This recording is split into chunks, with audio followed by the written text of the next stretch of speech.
get nasty on a Tuesday. It's a Fast Lane on 101 ESPN with Andrew Marsh, Carey Davis, and Jamie Rivers. I'm Anthony Stalter. Appreciate everybody being tuned in today. On a Tuesday here in St. Louis, we got the Blues Islanders pregame at 5:30 today. So we're off a little earlier.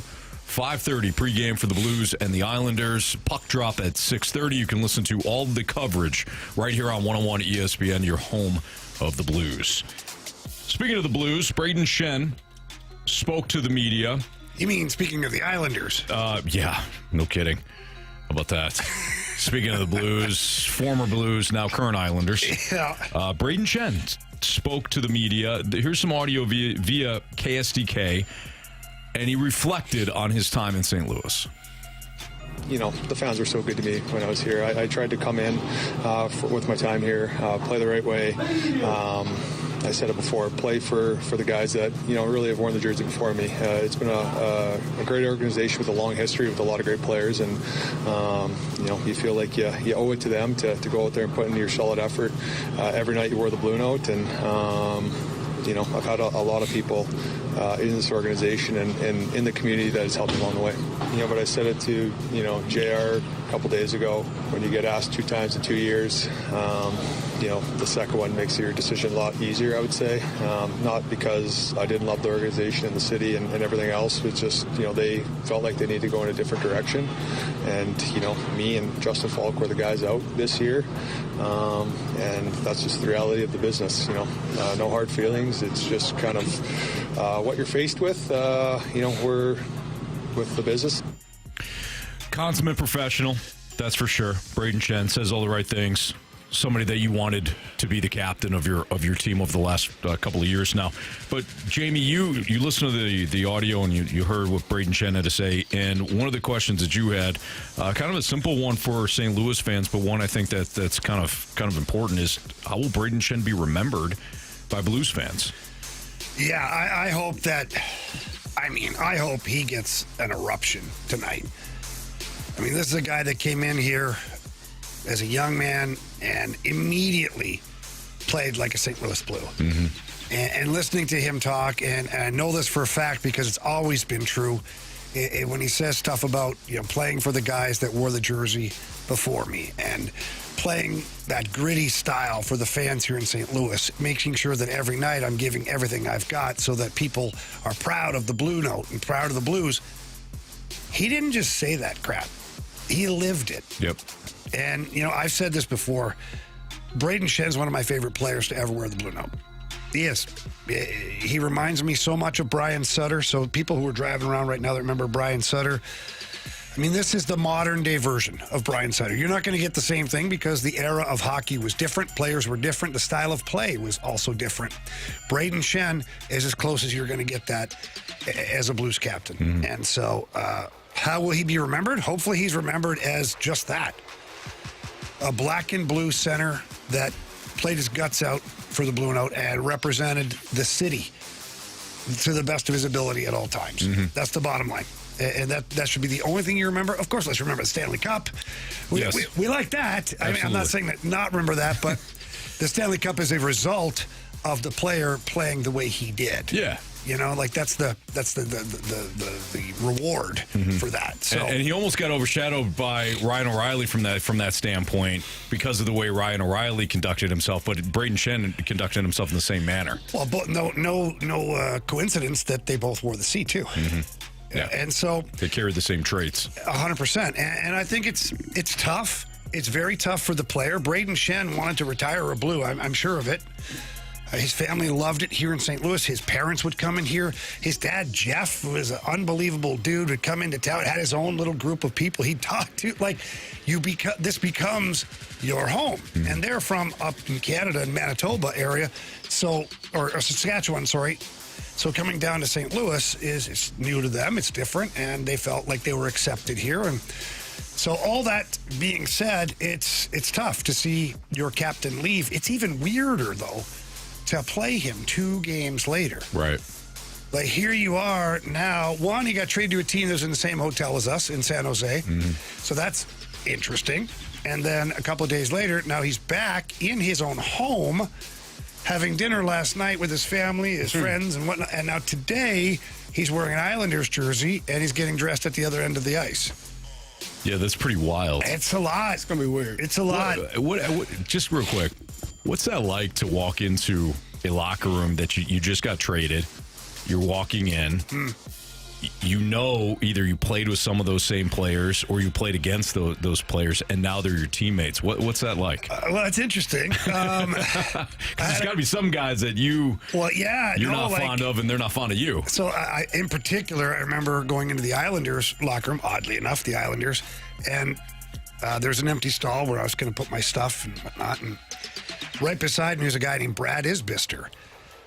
Well, I tried to bite his fingers off the year before. Naturally. Yeah, why wouldn't you? Well, full story is Walt was playing for Phoenix, Brad was playing for the Coyotes, and I kind of got pinned down inside the net by all these guys, and he was had his hand, was trying to suffocate me. And I was pinned down, so I said, okay, well, guess what, dude? I'm going to bite your freaking fingers off then. So I just kept biting as hard as I could, and he was obviously upset, and we had to go around after that. So then I walk in, and he's right next to me in the locker room. It's kind of like that crickets, you know? Yeah. How you doing? Good. How's your hand? Better now. Did you guys laugh about it at least? Then, oddly enough, Butch Goring was our coach, made us roommates on the road. Nice. Well, you boys are going to figure it out on the road. You're roommates. There you go. And it was great. Love Izzy to death. And then when I signed with the Red Wings, I'd spent many years trying to hurt a lot of Red Wings players. And walking into there, that was weird. A little bit. But then Steve Yzerman, who was the ultimate leader, he grabbed me and he's like, hey, Rev, come here. Let's go meet the guys.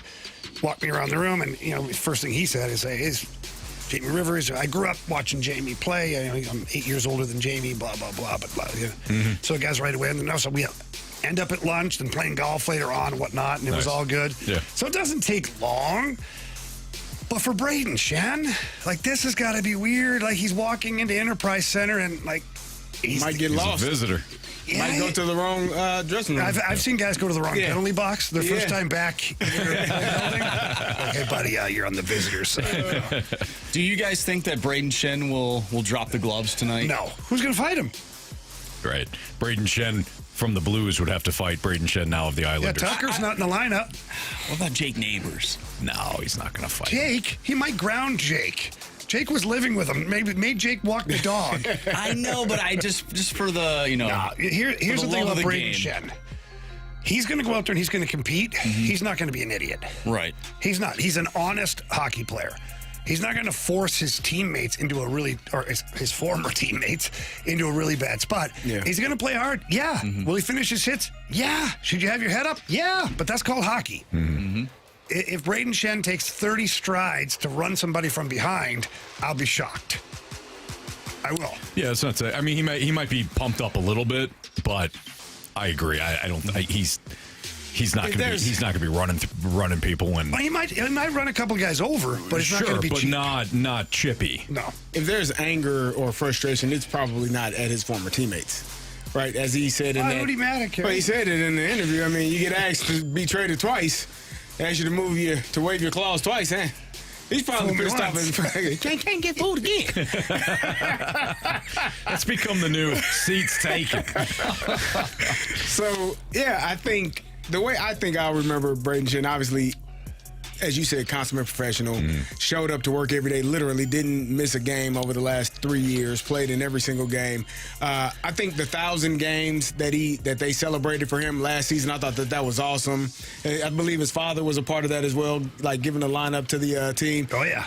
I think all of those moments, when you hit that mark of 1,000 games in the NHL, it shows that the consistency that you have played with, the level, a high level that you've played with for a number of years, and obviously being the captain, just handling his business as a pro every single day.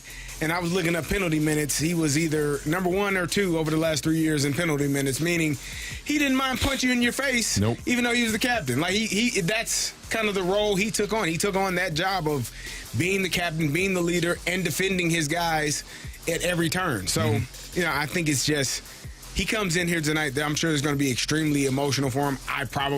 He's probably going to cry. I would assume. I know hockey players don't cry.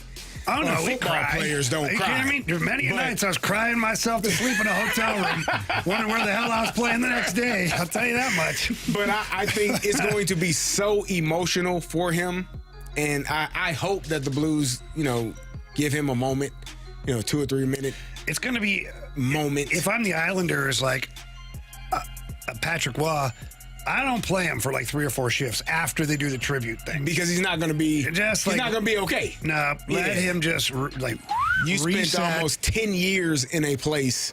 Like as a professional athlete, that's a career. Like that's that's 2 careers for some that's guys. 2 careers, correct. Like you spend that long in a place, and and we're just talking about the teammates, right? You're not talking about the people that work at the stadium that Everybody. he saw every day, the trainers, the training staff, the coaches, Security staff. security, people that greet you when you come in to work every single day. Park your car. Like everyone that people. it's so much and so many people that in a 9 to 10 year span that he's come in contact with, it's going to be extremely emotional for him. So, It's going to be tough for him. Like it's going to be tough for him. I expect a massive ovation for him. It's going to be cool. Well deserved. We got a text from Grant Francis fan club, and this text right here, I think, just shows how much Brayden Schenn means to the Blues fan base. I bought tickets last minute just to give him a send-off. Only the second game I'm able to make this year, and I had to ask off work. Wow. Nice. Yeah, you're right. It kind of encapsulates what Brayden Schenn has meant to this fan base. All right. It's Fastlane on 101 ESPN. Cause for concern or only spring training? One projected starter for the Cardinals. He's struggling a little bit. I'll tell you who it is next on 101 ESPN.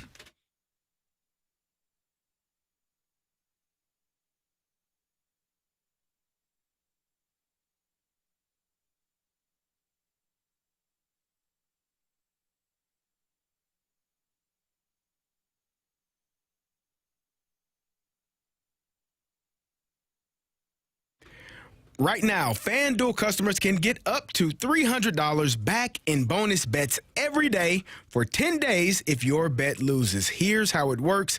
Place a tournament bet using the token, and if that doesn't win, you'll get up to $300 back in bonus bets every single day for 10 straight days. That's 10 chances to play all tourney long, from game props to money lines to spreads, totals, futures, and more.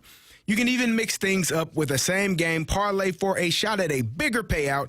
However you want to fill out your bracket, FanDuel makes it easy to stay in the action day after day. So visit FanDuel.com/local to sign up today. FanDuel, it is time to dance. Must be 21 plus and present in Missouri. Must apply. Select token each day. Bonus bets are non-withdrawable and expire 7 days after receipt. Tokens are received in increments of 1 per day. Restrictions apply. See terms at sportsbook.fanduel.com. Gambling problem? Call 1-800-GAMBLER.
Well, as Bernie Michaelis, the great Bernie Michaelis, noted on X earlier today, he goes, Jordan Walker, and actually he prefaced by saying, I know it's only spring training. Jordan Walker has a 32% strikeout rate, and according to Fangraphs, 80% of his batted balls in play are grounders or infield pops. His ground ball rate this spring, 60%. So the more things change, the more things stay the same in regards to Jordan Walker. Meanwhile, Joshua Baez, who Cardinals fans have become enamored with because of his hot spring, he's going to start in Memphis this year. And Chaim Bloom had mentioned it before. Look, they're not going to start to skip certain rungs on the ladder just because he had a good spring. But Joshua Baez has turned heads. He posted a 1.095 OPS in 21 plate appearances. Small sample size. Again, it's only spring training. But, again, he left quite an impression on the Cardinals. Is Jordan Walker's spring a cause for concern, or are you guys firmly in the camp of it's only spring training? Oh, it definitely concerns me. If he had an unbelievable season last year or whatever, yeah, it's just spring training. But this is a pattern now.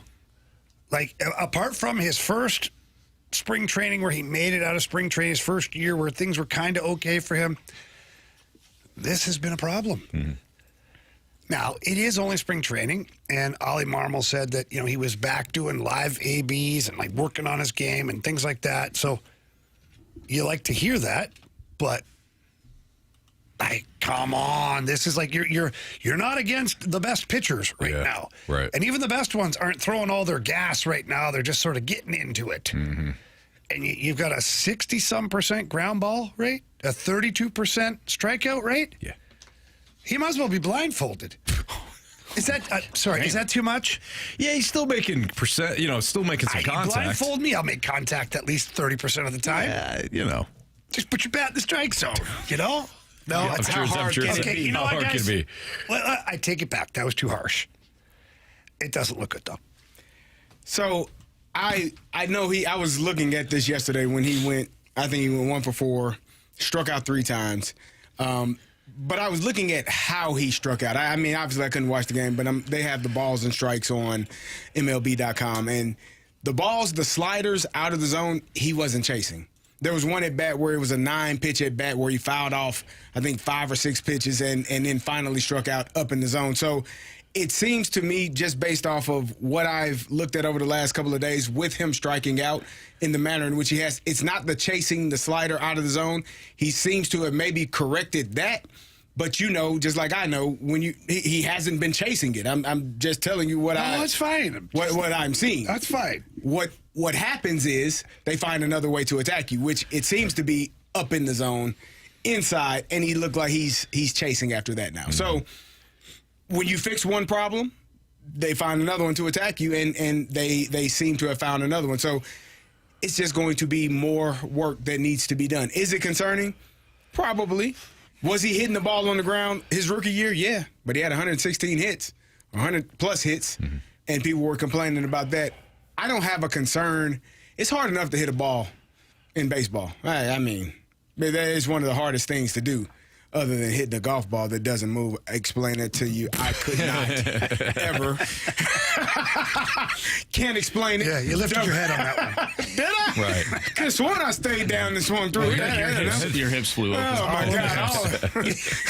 Your hands aren't right. Okay, all right. Too many damn coaches here. Honestly, you could be describing baseball, too. It's everything. Yeah. But I do think that it can be problematic, but hitting a ball is hard, and hopefully, eventually he'll run into 1 or 2 or 3. Am I concerned? Yes and no. I'm kind of like with Jamie. If he was raking last year and having all of the success, I would probably it's not a big deal. But I am not concerned because I don't believe he's chasing those pitches out of the zone, which seemed to be his main Achilles heel last year. Mm-hmm. So again, that's just part of the maturation of playing a professional sport. You fix one thing, you find something else that they're going to attack, and now you have to fix that as well. I do worry that is a thing, though. I understand what you're saying, but I do worry that now he's laying off the slider outside and away or whatever, down and away. But now they're exposing him because he's overcompensating, and now they're zipping it high in the zone, and now he's like, oh, crap, what's this? I'm going to swing at this, and he'll in on the hands or whiff on it. I don't know. I don't know what to think, and I guess if this was his first or second year coming up from AAA, you'd kind of be like, oh, he's working through some things. Mm-hmm. But I feel like he's been working through some things for every year so far. Maybe this is the moment for him to figure out what works best in this new season, and that right now is the time to do so in spring training. I'll only be concerned or start complaining if this bleeds into the regular season and this becomes a trend for weeks on end. What do you think? Yeah, I think him struggling with similar things that we've seen all along, save for what Carey just mentioned in chasing the outside like slider constantly. I agree. It becomes a concern because because of the pattern. If you're struggling with the same things, then it's like, okay, well, what are you doing to correct those mistakes? My biggest issue with Jordan Walker, right?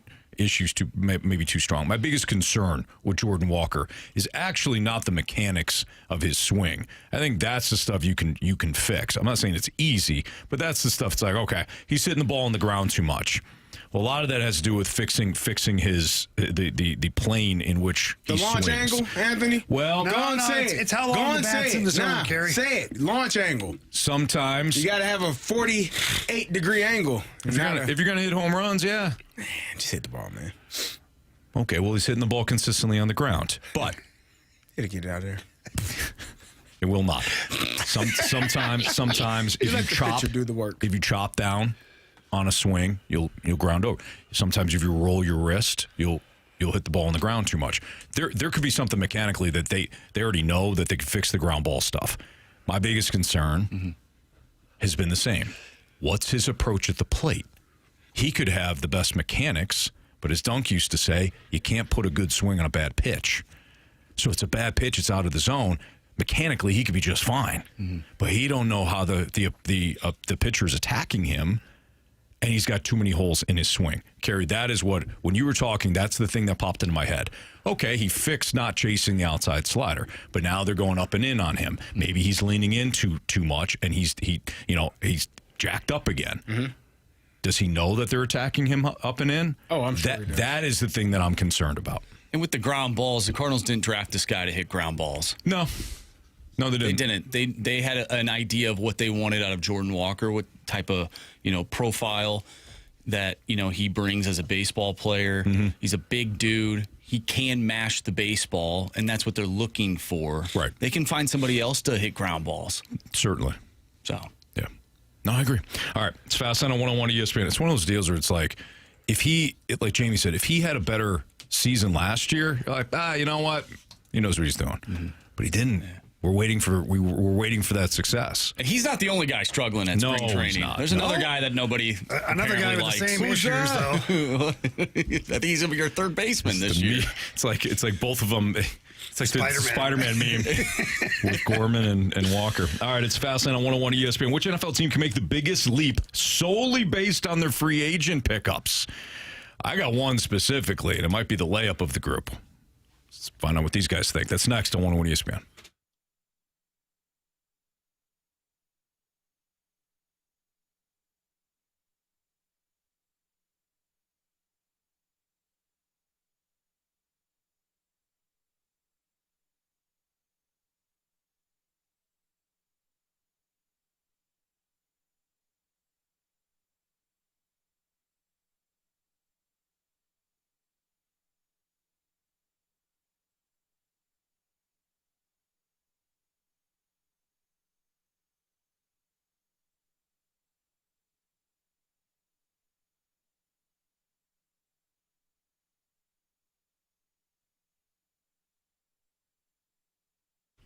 If your garage door is talking to you, then you need to talk to my friends at Don's Garage Door. If it's grinding, squeaking, rattling, could be a warning sign that you got a real issue. And garage doors not only aren't supposed to make noise, you're not supposed to fix them yourself unless you're a trained professional. Because look, the garage door, when you think about it, that is the largest moving part in your home, weighing hundreds of pounds.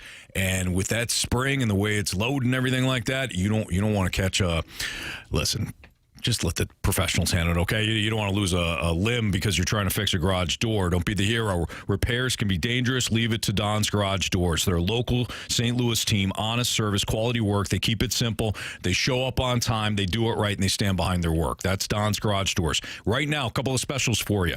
They've got a $29.95 tune-up special that can help prevent a major repair later. So get those guys out there right now for less than $30. They can take a look at everything, make sure they tune everything up, and then you won't have some big repair down the road. If you need a replacement, no problem. You can save $100 on a spring replacement, not a full door, but a spring replacement right now. If you need one, you could save $100 by calling Don's Garage Doors. Thinking about an upgrade, you could save $500 on a brand new garage. Just some of the specials they have going on right now. Book today at donsgaragedoors.com, or you can call 866-4-DONS-DOOR. Don's Garage Doors. Your garage shouldn't be talking to you.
ESPN Sports Center.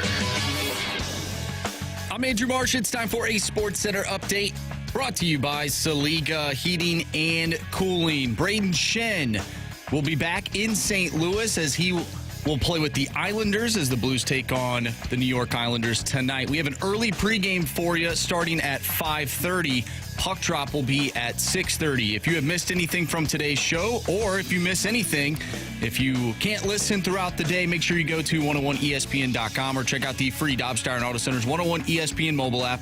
Just head to the podcast page and you'll find all of our shows there, and it's all brought to you by the Schaefer Door Company. I'm Andrew Marsh, and this Sports Center update is brought to you by Saliga Heating and Cooling, a Daikin heating and air conditioning dealer.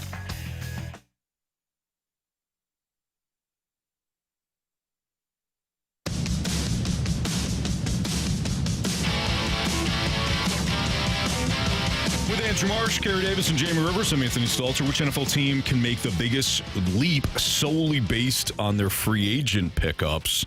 If we include trades, then to me, the one is obvious. It's the Baltimore Ravens. Again, if we include Max Crosby, who wasn't a free agent but a trade, the Ravens are absolutely all in.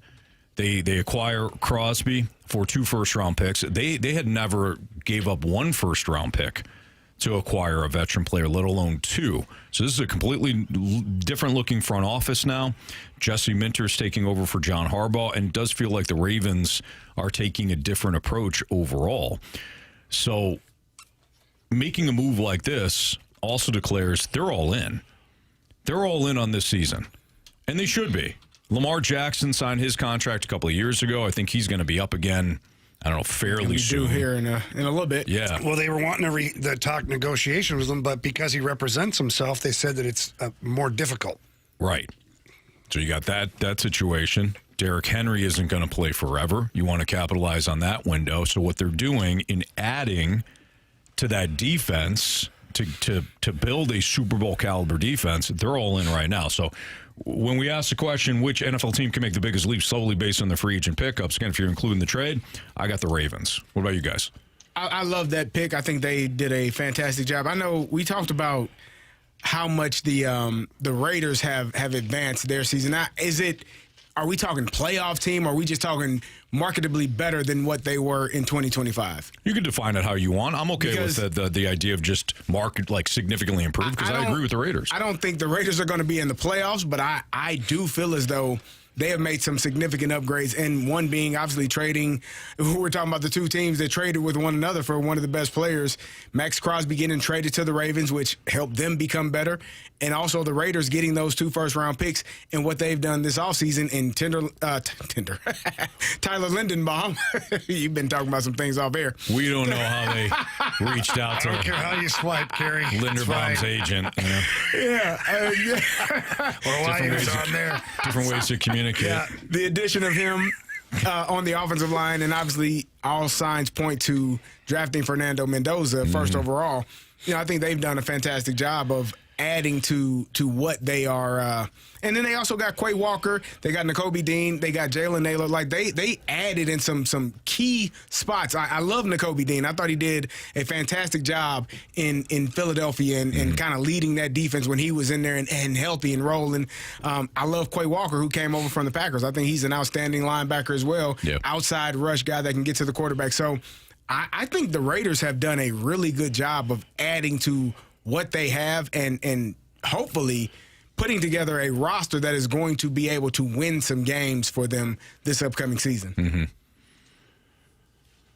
Yeah. What about you, Jamie? I got 2 teams, and it's not the amount of moves that they've made. For me, it's 2 primary moves that they made. I look at the Chiefs and getting the running back that, it's the Super Bowl MVP. Kenneth Walker, yep. Yeah, Kenneth Walker. I think that changes a lot for the Chiefs. They're still going to have a little, obviously, an uphill battle. They don't have Patrick Mahomes right away. If Patrick Mahomes is starting this season, I would say that they would be the favorite, maybe even in the AFC. Even though Baltimore is stocked up a little bit, maybe it's a clash with the Titans along the way, but the Chiefs have not had a significant running game, and I don't even know how long. So I like that one, and I like the addition of Mike Evans to the 49ers. Brock Purdy's got Christian McCaffrey. We know he works well out of the backfield and passes and things like that. But when they lost Deebo Samuel and then Brandon Ayuk wasn't playing or refused to play or couldn't play, whatever, they really lost an element of the passing game. And although Mike Evans is 32 years old now, I believe, he's still effective. Yeah. He's still a really good route runner, and he catches passes. He's a physical guy, too. So I like that move for the 49ers. The deal, too, with Mike Evans, like I saw somebody in the snake pit yesterday talking about how, well, he's an aging player, the contract won't look good. I don't think the guarantees are that much. Mm-hmm. Like, they signed Mike Evans to a pretty team-friendly deal. So even if at 32, he's only, let's say, highly effective for a year or so, I think they can move on pretty easily from him. So I too like what the 49ers, what they've done. But Carey, I'd mentioned it yesterday, moves we liked from teams, moves we didn't like from teams. I think the Raiders put themselves in a spot where, believe it or not, I think, depending, of course, on how good Mendoza is out of the gates here, I do think they could challenge for a wild card spot. It sounds crazy, but we see it every year in the NFL. Yeah. There's a team that seemingly comes out of nowhere that qualifies for the playoffs, and whether they make noise or not, they are initially a surprise. This past year's the Patriots. They were. A lot of people had the same. Think about this. A lot of people had the same thoughts about the Patriots that we're now saying about the Raiders. Mm-hmm. Well, I really like that. I don't see them making the playoffs, but I really like what they've done. Patriots went to the Super Bowl. I don't think that's the Raiders. That's going to be the Raiders. But I don't think we can undersell what Vegas is doing here. Marsh, who's your team? I'm looking at the Dolphins. Obviously, they get Malik Willis, so there's from a quarterback perspective, I feel more comfortable having him than Tua, a guy that really can't stay healthy and then was also benched at the end of the season. They still have good skilled position players. I think where I am a little concerned is, and you've had concerns about their defense in the past, so maybe that's something that ultimately doesn't allow them to be a playoff team. But I do think that they have given the contract to the right guy. This is their version of, or at least they hope, of what Sam Darnold was. He went to San Francisco, did really well with Minnesota, obviously just won a Super Bowl with the Seahawks. So maybe Malik Willis just went to his San Francisco 49ers. Right. And then the Dolphins are hoping that Malik Willis can really take this team to another level. But you do have the Patriots and the Bills still in that division. So who knows ultimately what they do. But I do think with I feel like there's more security with Malik Willis rather than Tua, because again, the guy can't stay healthy. Mm-hmm. So I still believe in some of those skilled position players there, and I do think that they're going to have a better season for sure. Playoffs, probably not, but to answer the question, I think they can make some leaps and bounds. Can I give you another team as well? Absolutely. I thought the bonus team? Carolina Panthers. Mm-hmm. Team like that Jalen made Phillips, it. Jalen Phillips and Devin Lloyd, like two really good linebackers that can get after the quarterback and play that do well in the passing game. So I think they added to a team that made the playoffs last year, a division that is wide open. Seems like every single year you win 9 games there, you probably go into the playoffs. Yeah. I think they made some great additions to their defense that is going to upgrade what they're able to do as well. Yeah, it's weird. The Panthers are being sold short, in my opinion. Like you look at even the odds, and the odds are, the Panthers are like they got like the third best odds, I think, to win the division. I mean, why? One, they won it last year. Two, correct. They feel like they're a team on the upswing. Tampa feels who is last? New Orleans. The Falcons are 1 or 2? Yeah, believe it or not. I know. Good for you, Anthony. No, it's a curse. Well, I think the Bucs are 1. But they feel like a team that's backsliding, not just because they lose Mike Evans, but at some point they had a good run in the NFC South, but at some point I feel like the play's got to dip, and they're getting to be an aging roster.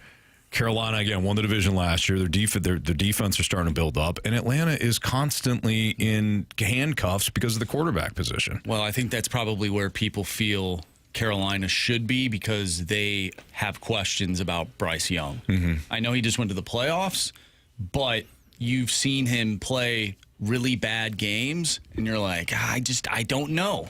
And maybe that's what the people who are making these projected list or whatever it may be with the odds and percentages. Yeah, that's what they feel. It's flat out odds. I mean, I can look at one here if I can pull it up quickly. But I saw it the other day. I thought the Bucks were the team right now with the best odds. If you think about it, the Panthers sort of backed into the playoffs. Sure. They had to who had to win for them to get in? Was it the Falcons? Atlanta. Atlanta had to win for the Panthers to get in. Yes. Yeah. Because the Panthers lost to the Buccaneers in their final game. Remember, it was a Saturday, Yep. and then Baker Mayfield was watching the Falcons-Saints game, and he was rooting for the Saints. If they won, the Bucs win. If the Falcons won, the Panthers go. And they all finished with the same record, those three teams. All right, divisions. Here we go. NFC South. Bucs at plus 175. The Falcons at 210. I was wrong. The Panthers have the worst odds in the division. Or I should say the longest odds. The Saints are plus 350. The Panthers are 440. That doesn't make a lot of sense to me. I don't know, get Ball. it. Maybe odds makers feel as if Tyler Shook is more of a No way or possible. less of a liability. He played really well. He down played the okay. stretch. I mean, he certainly played much better than Spencer Rattler, who some people liked. I'm not saying Tyler Shook. Yeah, that's not a high bar, Anthony. I'm just saying, Carey It's come on, man. But what does that say about the Panthers then? played better than Kirky football. Not. Kirk played okay. He's fine. I think that's crazy. Good with the I think the Panthers, again, Rico Dotto did just sign with the Pittsburgh Steelers, and we'll see how that. He's good for about 8 games. He was. He's outstanding for really about good. 8 games, and then we'll see. That's Rico Dowdle in a nutshell. Yeah, remember how unbelievable he was He with was the Panthers outstanding. last year? This guy's a stud. Whoever had him on their fantasy football team They were rolling. really lucked Until- out for a good stretch of time Until until we were no they longer didn't. rolling. Yeah. Right. But it's going to be, I don't know. I think the Panthers did a really good job this offseason in this free agency, and we'll see what they do in the draft. But I think they've done pretty well for themselves, drafting T. McMillan last year in the draft. I think they're trending in the right direction. We had all those questions about Bryce Young and whether or not he was a number one quarterback. I think he's proven himself. He's going to get paid eventually, and I think that they've done a really good job of kind of just inching their way to where they need to be. And again, they're in a division that you don't have to be a 10, 11, 12 win team. Like you win 9 games. You might be, if you get to double digits, damn it, you're in the playoffs. So forget about it. But 9 wins will probably get you in that division. So, I think they are trending and ascending in the right direction. It's surprising that they're 4th in the division to pick to win the division, and they're 4th. Yeah, if you win 10 games in the NFC South, it's basically the equivalency of going undefeated. Sheepy Reporter brings up strength of schedule. So you had 3 teams at the end of the season that had the same record. All 3 of them could have went to the playoffs for the NFC South, but of course, based on tiebreakers, the Panthers were that team. And in doing so, they then get a first-place schedule when they are basically on par with the other 3 teams. Yeah, that's true. That's a good point. That's a very good point. They got 6 games against the NFC South. They'll be fine. But they all split You know what I mean? a year ago. Yeah, I mean? Right? The Panthers beat the damn Panthers once. It's hard to beat a team twice. Is it? Unless you're Bryce Young going against Atlanta.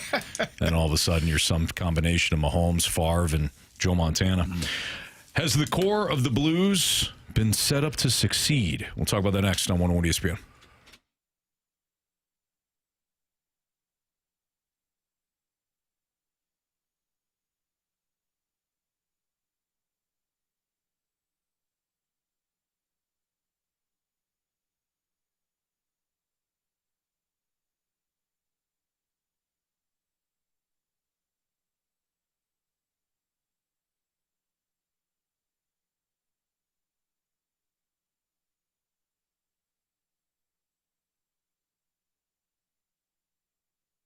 Take your yard back with Amco Ranger. They are there to help you take your yard back from nasty mosquitoes and ticks. You can stop those ants, spiders, roaches. They're going to get close to the home. They're going to try and get in there. I'm telling you, Amco Ranger, though, they're there to protect your home. And they're there to protect your biggest investment, which is your home. There's also termites that they handle, other pests that are out there, whether it's mice or moles. I've got a terrible mole problem at the Rivers house, and Amco Ranger's coming out there to fix that up for me. I got a chance to sit down and talk with them, and For Amco Ranger, it's all about customer service. They provide excellent service for all of their customers. They've got hundreds of 5-star reviews on Google. They like to get out there and get control of the situation. It's not a once-a-year thing. No, it's a maintenance thing. Why? Because these critters just keep coming back time and time again. Just when you think you're okay, they're back. That's why Amco Ranger guarantees you they're going to take care of things for you. And if you're not satisfied, they come back out. And they'll address it again, and they'll work at it again. They're a fantastic company, family-owned. Love talking to them. Love how proud they are of their product. And they're servicing all the St. Louis metro area, as well as St. Charles and other outskirts as well. So please don't hesitate. Right now is the time to take action. Give them a call. Tell them Jamie Rivers sent you in. Their number, 636-441-2847. That's 636-441-2847. Or you can always visit them at amcoranger.com.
It's Fastlane on 101 ESPN. Robert Thomas was on TMA earlier this morning, and one of the questions that was asked of Robert Thomas was if he wants to stay in St. Louis, of course, beyond this season. Here's what Robert Thomas had to say. I've loved St. Louis. Like I was saying yesterday, when I signed, my contract, I wanted to win a second time here and be a leader on the team. And, that's been my mindset the whole time. Obviously, different conversations have happened lately, and we'll continue into the summer, and we'll see the plan and see what's going to happen, and kind of go from there. And is your hope this summer that it's not revisited, the trade talks? I mean, is that something that could be on the table, and you'd have to give them an answer then? Yeah, I mean, I'm not sure, to be honest, how to answer that question. I've again been pretty clear about what I wanted and what I signed up for when I signed the contract, and I haven't asked. That's been my stance since I signed, and we'll see where those conversations lead. All right, so thoughts on the comments first. He's pretty straightforward. Yeah. Wants to be here. If he were a Cardinal, hell, he's signed, sealed, and delivered, right? But play the last little part for me again, Archie. Jamie heard something different. I just heard something out of that. The trained deer picked up something there. Play it, please. We'll see where those conversations lead. We'll see where those conversations lead. So, by the way, want to be here. It's what I signed up for. However, this summer comes, we'll see where those conversations lead. Yeah. So now, we can tinfoil it and go, okay, he's telling the Blues right now, if he doesn't like the direction they're going in, he out. That's it. We own. Or he's telling you, hey, I'm here for the long haul. We'll see where the conversations lead as to what, like, the direction of the team is, and blah, blah, blah, and how I can be of, the biggest help. And, so I am certainly not going to assume what Robert Thomas was saying with that, because you can spin it any way you want, and I'm not going to be that guy. I do think those are the two avenues, though. I don't know anything more than anybody else in this city. I just think that Robert Thomas wants to win. He said he wants to win again here. Love that. Absolutely. But he also wants to win again. And if, for some reason, Army and Steiner decide that this offseason, we're going to trade Parayko, we're going to revisit that, we're going to trade Kyrou, and Robert, we might ask you to waive yours. I'm not sure yet. If we get a Mammoth deal for you, not the Utah Mammoth, could be, but if we get a huge See what you did there. offering, we might call you. Robert might say, don't bother calling me. I'll tell you right now, here's the teams I'll go to. Sure. Because if you're going down that road of this going to be 4, 5, 6 years of a rebuild, that takes Robert through the end of his contract. So if that's the case, if you're Robert Thomas, you want to be set up for success here. Because the next contract Robert gets is going to be based upon his performance during this contract. Sure. And if you're with a team that some would say is lesser than, your percentages of reaching that 80, 90, 100 points is smaller, which would pay him more to hit those numbers. Right. So I think there is a slippery slope lying ahead here for the Blues. I don't know what direction they're going. They're adding more youth to the lineup. And just like I said yesterday, with youth comes veteran casualty. Oscar Sundqvist out of the lineup tonight in lieu of Otto Stenberg. Tyler Tucker out of the lineup tonight in lieu of Theo Lindstein. Colton Parayko back in the lineup.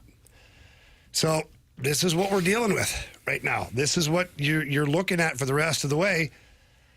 Now, can these guys show you they belong? Because if Lindstein, Stenberg, Dvorsky, Snuggie, Neighbors, Holloway, Broberg, if all those guys take giant steps, you're looking good. Right. You're not in a 5 to 6 year rebuild, retool, whatever. You're in a window of, hey, we are actually a serious team.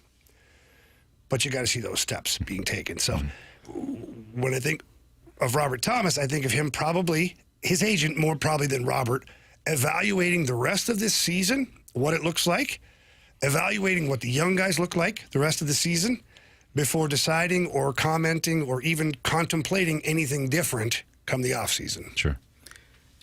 What I took away from that is media training at its finest. What is he supposed to say? I don't want to be here. Hell, you think I'm... Hell no, I don't want to be... Nah, I want to be here. I'm here until I'm not. And that's, again, what I heard. We'll see what shakes up this offseason.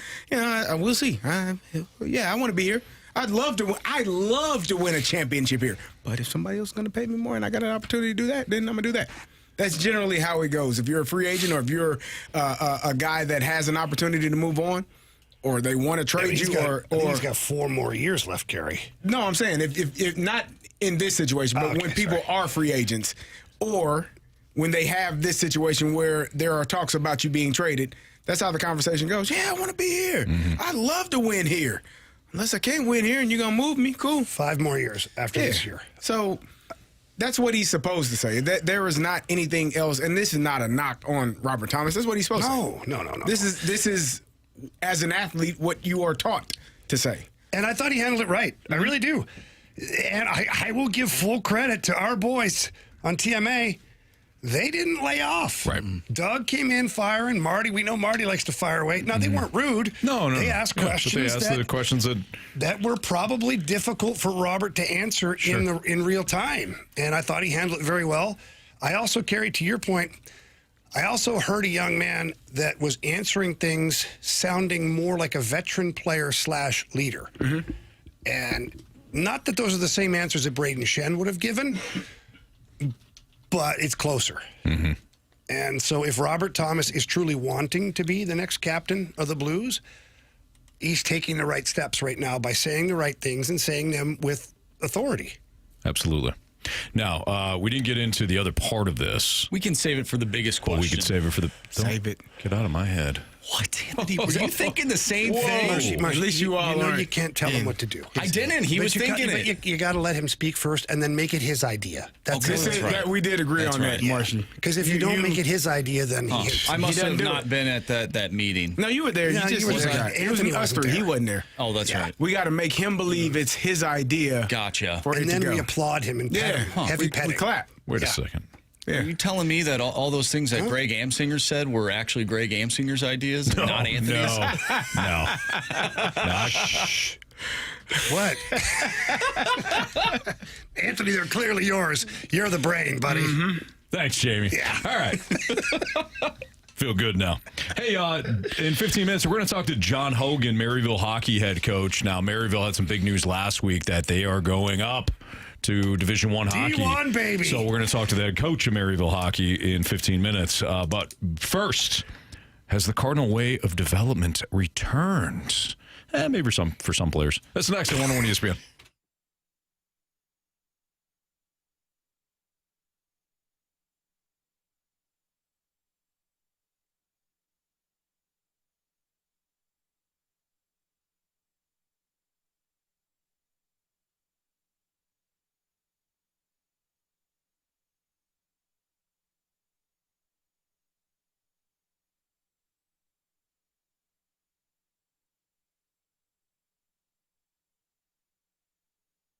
Anthony, you know, every week I go down to the Chesterfield location and go get my mentality on. I go down there and talk to the good folks, and I've been feeling much better. I was walking in the other day, and a guy asked me, "Hey, you're Carey Davis, right?" I'm like, "Yeah."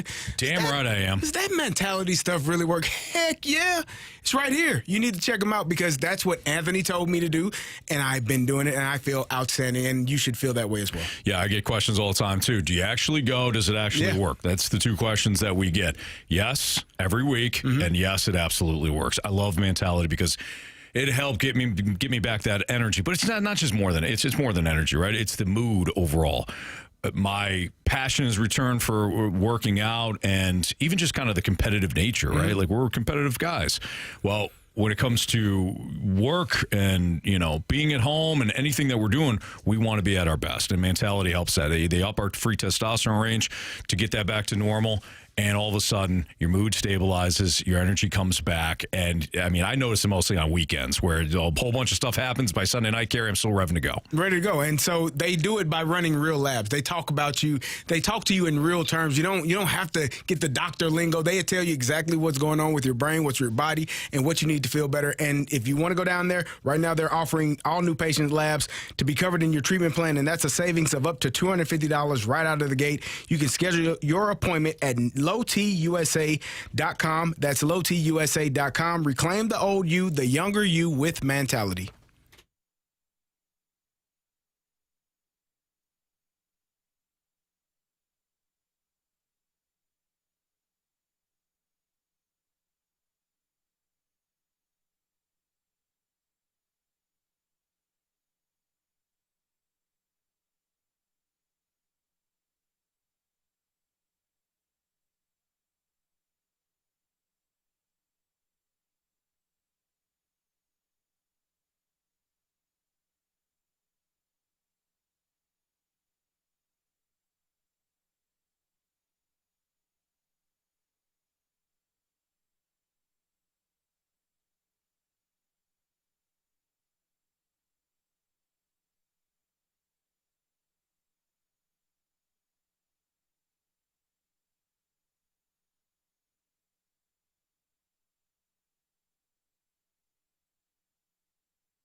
3:06, your time check brought to you by Clarkson Jewelers, an officially licensed Rolex jeweler. Here's the Cardinal Way of development actually returned. So only Cards fans on X tweeted out the excitement about Baez, Joshua Baez, is that plenty of prospects that have busted out, that have had bust-out seasons, and then that's it. One exciting year, then it disappears. His exciting spring not only lends validation to Baez as a prospect, but the new Cardinal system's ability to develop those prospects. So again, we're already seeing the benefits of the new regime handling development in a different way. My honest answer to that is maybe. Right? Maybe. I don't think it's been enough time to have the development to say definitively that the new Cardinals way of developing players is on track. We don't know. I think it speaks more to Baez and who he is as a prospect. Yeah, unless we're not down there. We're not seeing the inner workings. No. We're not down in Jupiter in the offseason watching. That's why I said maybe. Things. I don't know either. But when someone like Chaim Bloom comes aboard a couple of years ago and they say that he's specifically been brought on board to revamp everything and bring back the development system and the draft and all that stuff, and then you're seeing an uptick of development, you kind of have to think, okay, he's doing a good job. Now, has he produced any stars yet? No, not yet, but he did address a lot of the pitching concerns. We'll find out if it pans out. Right. They've addressed the facility down there. Apparently, it's top-notch down in Jupiter. The guys love it. Should have been changed maybe a while back, but didn't matter. They took care of it. So have they gone back to the Cardinal way? I don't know. We'll see. If 3 or 4 players come out of this development group that are roster players, don't have to be all-stars, just roster players for a number of years, you've done your job. Jamie, you hit on something that I think is very important, though. They isolated that as an issue, as they should have. And that was one thing that started to come about a year and a half ago. Remember, Katie Wu and Derek Gould started a report about the issues that was going on in terms of where the Cardinals were from a pitching lab standpoint, Well, all that. Sonny Gray Sonny was Gray the one who inadvertently pulled the curtain back. He was in an interview and he was talking about his talk with John Mozeliak and couldn't believe they didn't have a pitching lab. And then Mo had to answer to that. And it was like, oh, shh. Right. Somebody shut the new guy up. Yeah. Everybody's going to know that we just have a pitching machine in a shed down in I was Jupiter. walking around with that damn ball. Get out of his hands. I knew I shouldn't have signed you. Allegedly. Yeah. Carey, your thoughts? Development. I think it's too soon to give an answer on the development, just because you haven't seen any of these new guys play in a regular season game. Like, we don't know. It seems as though that it's trending upwards, but you have no real answer, because just as we say, oh, it's just spring training and they're playing well, or oh, it's just spring training, they're playing poorly, until you see it. And I mean, baseball is largely based on numbers, right? So how many at-bats do they have? How many opportunities, how many plate appearances have they had? How many times have they been in the field to field those balls, to have all these metrics that are going to eventually tell you whether or not this player can play every single day? We haven't had that consistently yet. So for me, I'm on a pause. I'm holding right here. I think it's going to be good because it seems as though it's trending in that direction, and I love the aggressiveness in terms of going after certain pitchers, drafting certain pitchers, going after certain players, being aggressive in terms of what you're getting in trade scenarios, how you've attacked the trades of some of your top players over the last couple of years. I think it's trending in the right direction, but I'm one of those, I like to wait and actually see the fruit of the labor before I actually say it is what it is. Yeah, fair. I think perception is a huge thing. You know, if Mo was still around, I wonder how many people are really excited about some of these prospects that the Cardinals have. Sure. Because of the track record that he had built up, I'd say the last 5 to 10 years. Maybe 5, maybe 10, I don't know. Yeah. Somewhere in the last 5 to 10 years. Yeah, somewhere around that time. But it's Chaim Bloom. He's a fresh face. And the Cardinals have a different direction. And now because he is in the driver's seat instead of Mo, perhaps there is more excitement for some of these players. And there's more of a belief that these players will work out. So I think right now it's a perception thing. Sure. But we really won't know until they make it to the majors and they either have success or they fail. Right. Yeah. Ultimately, Carey noted it. You just kind of put a different spin on it. We won't know until the proof is in there. The actual result, or the results of that are right in front of us. The players aren't going anywhere. They're not going back and forth between the big leagues and the minors. They're actually here to stay. All right. Carey, do you have one more note on that? Nope. All right. So we mentioned this at the start of the segment. Last week, big news for one of the local colleges here. So Maryville hockey is going D1. Nice. So we're going to have another D1 hockey program in Missouri. John Hogan, head coach of Maryville hockey, will join us next to talk about that next here on 101 ESPN.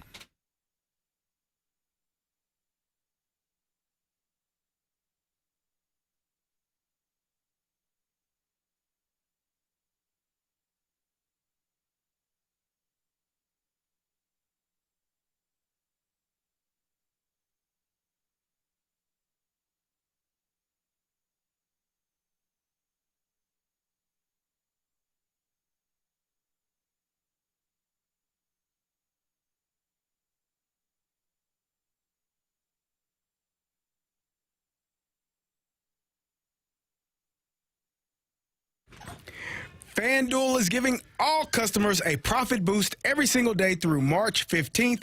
From now till that final 68 is revealed, you're getting daily profit boosts for a chance at boosted winnings on your college basketball bets. Trust me, you don't want to miss a single day. Build a same-game parlay for a shot at a bigger payout or try live betting and jump in after the tip-off. Best of all, with FanDuel, you'll get paid instantly when you win. Right now, pick your favorite teams, pick your horses as we get ready for that final 68 to be revealed. Don't miss out. College basketball is here and it's rolling, and you should pick your favorite team. Illinois, you know where I'm going. I love the Illini. I'm going to choose them. That's my horse. That's who I'm picking, and so you need to get in. Just visit FanDuel.com/local to get started. That's FanDuel.com/local. Must be 21 plus and present in Missouri. Opt-in required. Bonus issued as non-withdrawable profit boost tokens. Restrictions apply, including any token expiration and max wager amount. See terms at sportsbook.fanduel.com. Gambling problem? Call 1-800-GAMBLER.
Fastlane on 101 ESPN with Andrew Marsh, Carey Davis, and Jamie Rivers. I'm Anthony Stalter. Big news locally in the hockey scene last week as it was announced that Maryville hockey will go D1. Let's go, Saints.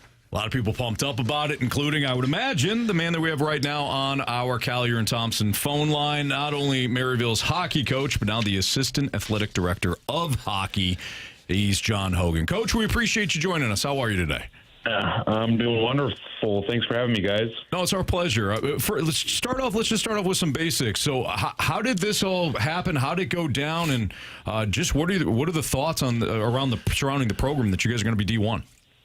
Yeah, well, it started 8 years ago when we started our ECHA program, and frankly, it was just an enrollment bump.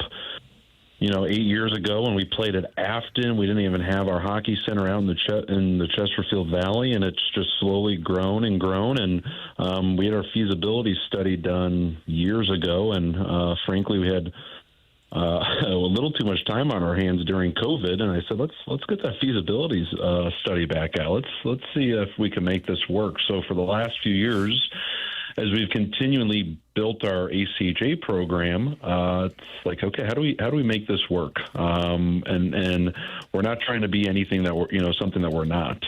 So we kind of landed on this idea about 16 months ago, and we thought to ourselves, okay, it's going to be about $5 million to build this bump out, to build this expansion. We have found a way financially to make this work for our schools. So we went and fundraised, and thanks to a lot of really good supporters in town that love hockey, that want to see great things happen in our sports town, we were able to fundraise to that mark, and we made the announcement last week. So really excited. There's so many good hockey players out there. There's so many good hockey players in St. Louis. So we'll be the 64th university that fielded an NCAA D1 hockey team. So pretty excited. A daunting task. There's no doubt about it. We have a big old hill we get to climb, but such as anything in life, it should be exciting.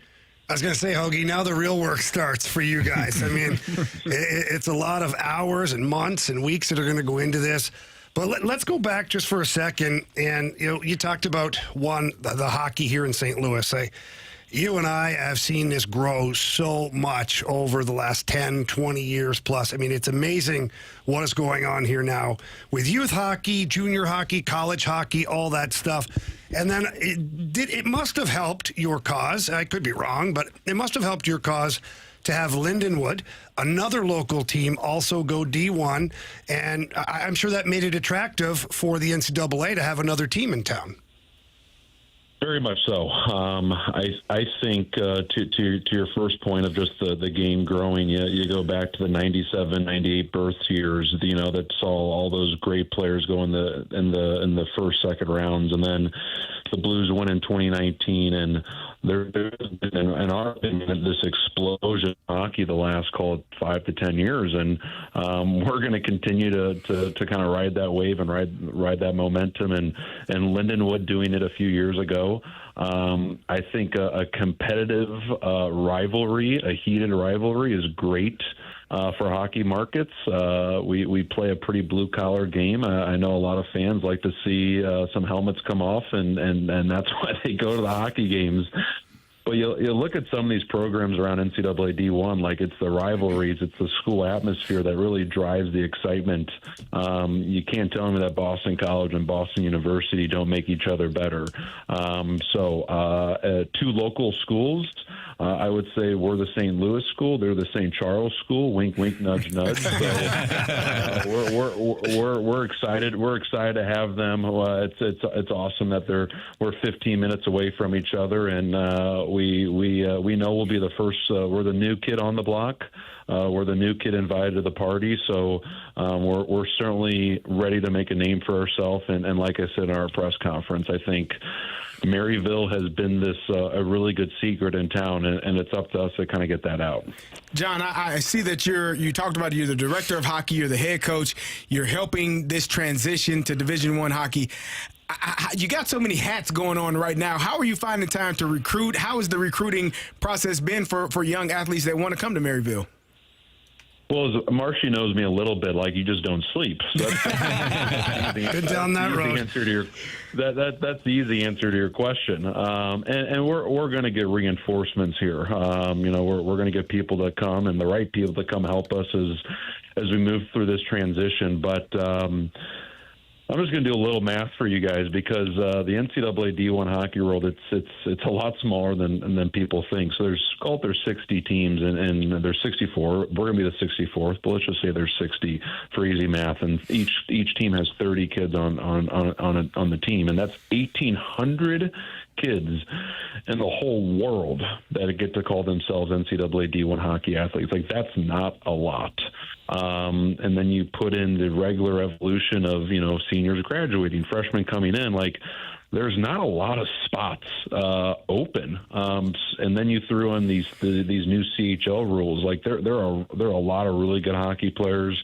There's a lot of really good St. Louis hockey players that want to stay in town, that want to build something that they can be proud of in their backyard.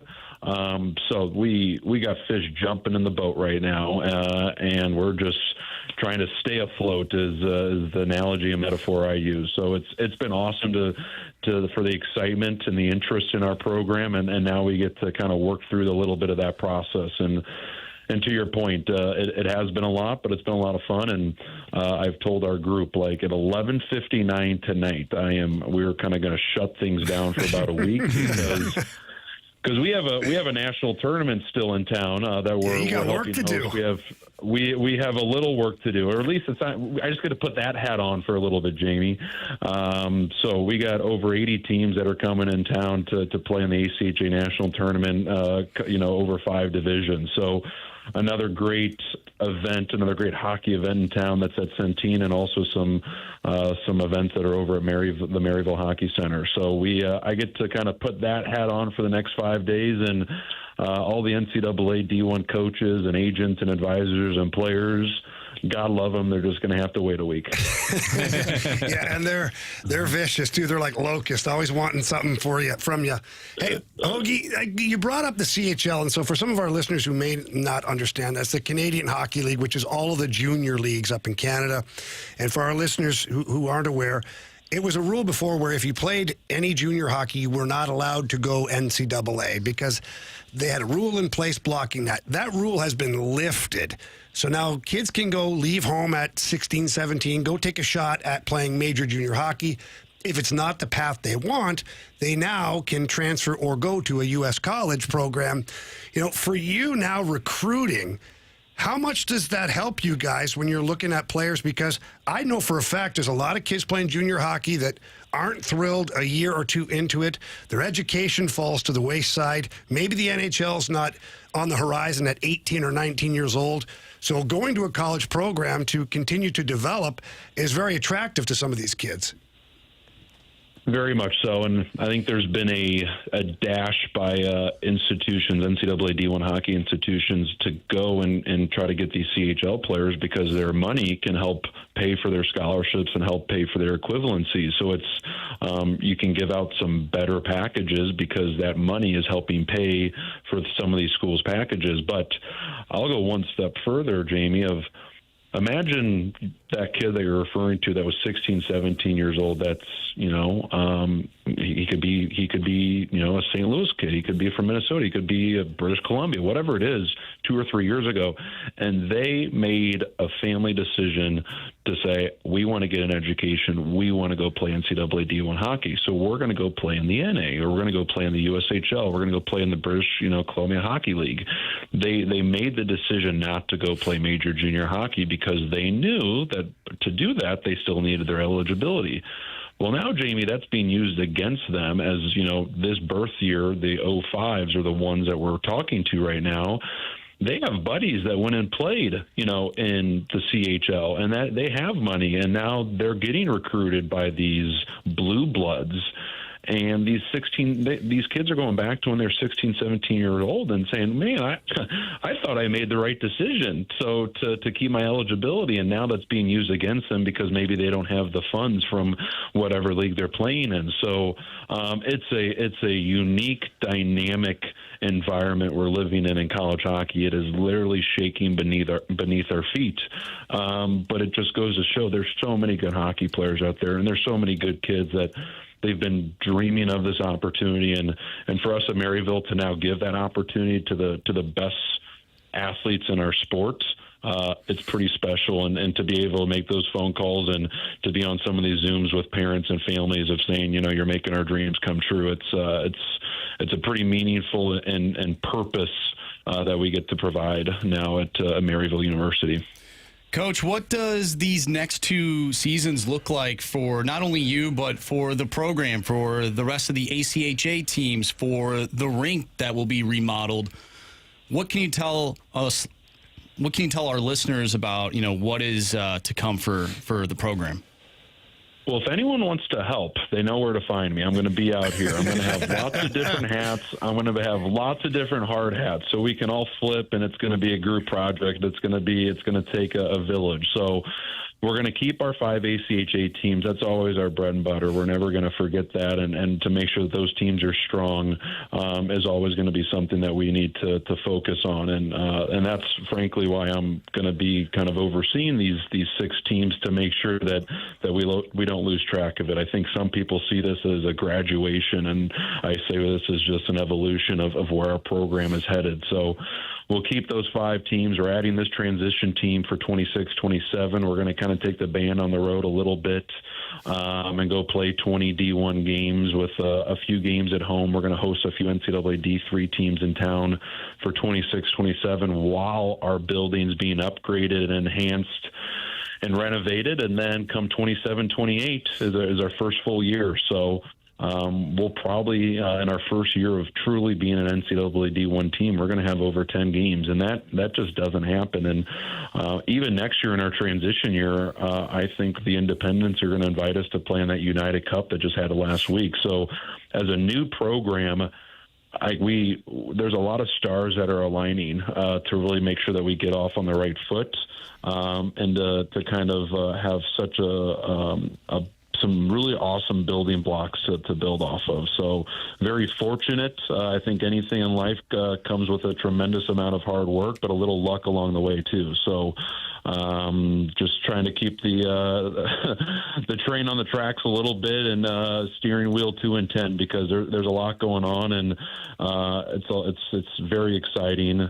But I also said a few minutes ago, all that could wait a week. We're come tomorrow. It's about the national tournament this year. Our student athletes that have come here not because of NCAA hockey, but just because they love the game and they've been committed and dedicated as ACHA hockey players. So we're going to make sure that we give them our full and undivided attention to try to win a national championship this weekend. Coach, go get them. We appreciate it. We also know that you got to go by 3:30. So we appreciate the time. Thank you. Yeah, I appreciate it, guys. All right. Thanks, Coach. Good luck, Coach. Pleasure. Thanks, Coach. Yeah, thank you. That's John Hogan, Maryville hockey coach, and now the assistant athletic director of hockey. Good stuff there. It's going to be fun, man. Boy, if he's in charge, I think Maryville hockey is going to be just fine. He sounds like he's excited. Yeah. Working hard. Yeah. Got a lot of work to do, man. It's a lot of work, and I think it's going to be great. I think it's going to be great to have 2 teams in town that eventually will find a conference to play in, and then you'll have some great teams coming in here probably every weekend or every other weekend playing hockey at Maryville or Centene. It's cool. Now kids that are locally growing up to play, they don't have to wonder what it's like to go watch a NCAA game, because I know, until before Lindenwood was here, my kids, we'd go play tournaments at Notre Dame or Wisconsin or some of these places, and part of the deal was you'd get to go watch a college game and meet some of the players.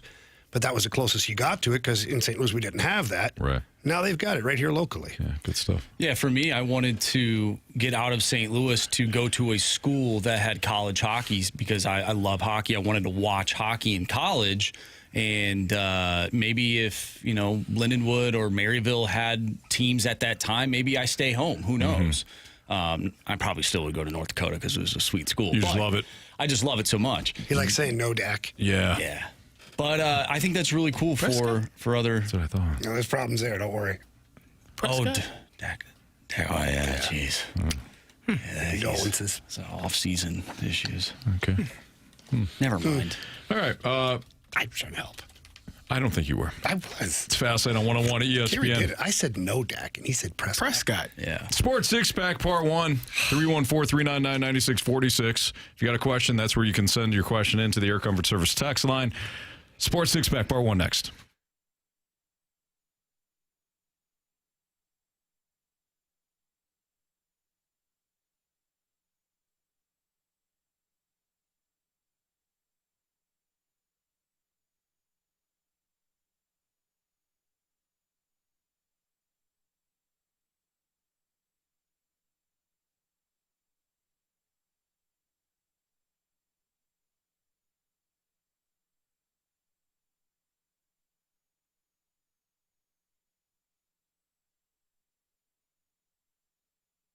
Not much time left to get involved in winning Derek Stevens' wallet. What am I talking about? Wow, Derek Stevens is the owner of Circa Sports, Circa Casino in Las Vegas.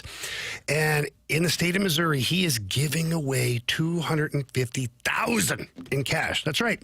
It's pretty easy. You just have to download the app, go to the App Store, the Google Play Store, and find the Circa Sports app. It's the white logo. Click on that one. That one helps, or that one works for the state of Missouri. And there's a contest on there. It says win owner Derek Stevens wallet. Click on that. And it's pretty simple. If you wager $100, you earn 1 share. If you wager $1,000, you earn 2 shares. And if you wager $5,000, you get a 3rd share. You bet on anything, whether it's pro basketball, pro hockey, college sports, college basketball, all that stuff. Straight bets, futures bets, you name it.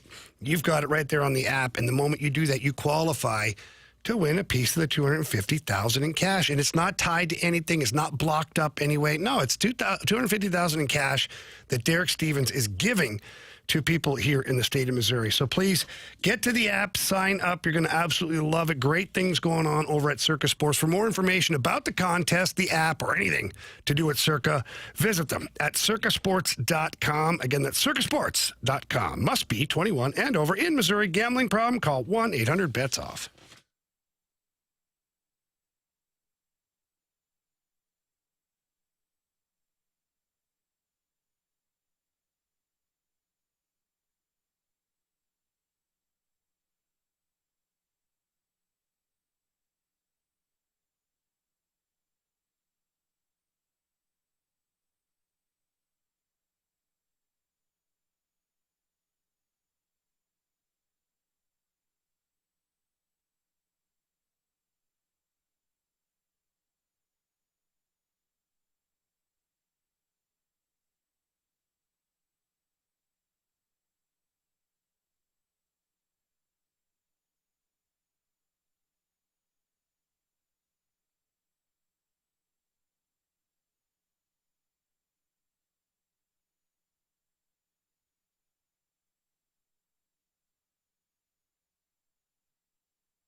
Center. I'm Andrew Marsh. It's time for a Sports Center update brought to you by Universal Windows Direct. The Blues are back in action tonight, looking for another win. They take on the New York Islanders. 5:30 pregame. It's an early pregame tonight. 5:30, 6:30 puck drop. We'll have it right here on 101 ESPN. Coming up next, we have our Sports Six Pack. So get your questions in to the Air Comfort Service text line 314-399-9646. We'll answer your questions next. I'm Andrew Marsh, and the Sports Center update is brought to you by Universal Windows Direct.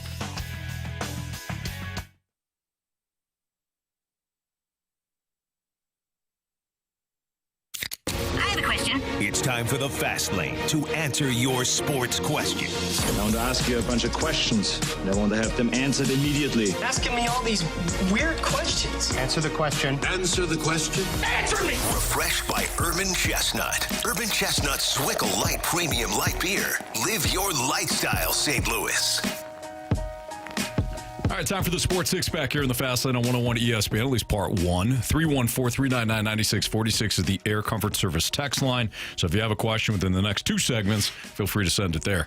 Marshy, question one, please. Question number one. And I know you're going to pass the ball right back over to me. Anthony, here's the ball. Thank you, sir. Splashback Deuce in the Snake Pit says, don't know if it's a sports six-pack question, but I wonder if there are any other parts of the country making the same leaps in hockey like St. Louis seems to be. I think this was an outstanding thought, and I do think it's a question. Jamie, you would know better than us, although Marsh, you certainly have your pulse on the hockey circuit as well, collegiately. Carey called me the Pulse last week. He did. That's yeah. my new nickname, the Pulse. Called you some other things as well, but that's not for these airwaves. So, what do you guys think? Do you think St. Louis? Do you think other parts of the country are making the same leaps that St. Louis seems to be in the hockey world? Yeah, there's certainly some parts. I'll say, Arizona is still booming. Your non-traditional markets are the ones that are picking up speed. Atlanta is booming as well. The population in Atlanta obviously is astronomical. Now you couple that with a really solid youth hockey program that's been in place for over a decade now, maybe even 15 years for that matter. So Nashville too, their junior Preds program is really going. So it's great to see, because the Chicago's, Detroit's, Minnesota's, Boston's, like, you expect that. And, when Gretzky went to L.A., California had a boom of players, and they still do. You're getting kids that are born and raised in Southern California that are being drafted to the NHL or playing collegiate hockey or playing on the U.S. national development team. Arizona, same thing. Texas, you're getting a big wave of kids from Texas because of the Dallas Stars. And the Florida program, the Junior Panthers are going as well. Like, all of these non-traditional markets are the ones that are having the biggest increase in youth hockey signups, because obviously you go from very little to a lot. That's going to be the biggest increase. But these programs are rivaling some of the blue bloods, we'll call them, the Chicago, Detroit, Boston. You go to some of these AAA tournaments as kids, and the junior stars, the junior Preds are right there. It's pretty fun to watch. I would also throw in Vegas in that mix, because of what the Golden Knights have established over the course of their existence in the NHL, and you can't overlook what UNLV is doing at the ACHA level. They won the national championship last year. They're a really good program. Another program that I think a lot of people expect to potentially go D1 NCAA at some point. They actually played Denver last year and beat them. So that was huge at the time. So that's another school and another area that I think is booming. And I remember growing up, you talk about California and Arizona and the Lemieux Academy at the time growing up. I believe it was Claude Lemieux who had those programs going, and I think both states, and they had really good teams as well. And you see sort of that wave right now. So it's really cool to see hockey starting to expand into non-traditional markets. Yeah, and it's a lot of the reason behind it is tremendous support staff in those areas, but players retiring there. So in L.A., Anaheim area, like Craig Johnson, former Blue, former L.A. King, he had the junior Ducks going for years. Just grew that program. Here in St. Louis, take your pick of the number of alumni that stayed in town, that currently stay in town still to this day. and coach. In Nashville, you get a ton of players that play for the Predators that are now retired in Nashville, and they're helping grow the game of hockey. In Florida, Pete Worrell and all these other guys have stayed there. And so the influence or the luxury of having NHL players that retire there with their knowledge and their passion for the game, you couple that with the great people that want to play hockey, learn the game of hockey, and that help out and that, do the volunteer coach and whatnot. It's really made a huge difference. Mm-hmm. Waterboy also asked, six-pack question, will the Clear Camp also expand and start in those cities, and are they growing? Yeah. We're going to start here. And probably not. It's a very smaller market. Just really hone your craft with the Clear Camp before you take it to the bigger spots. You got to find your next one. Anthony. So like Kennebunkport, Maine might be the perfect start for you guys. Yeah.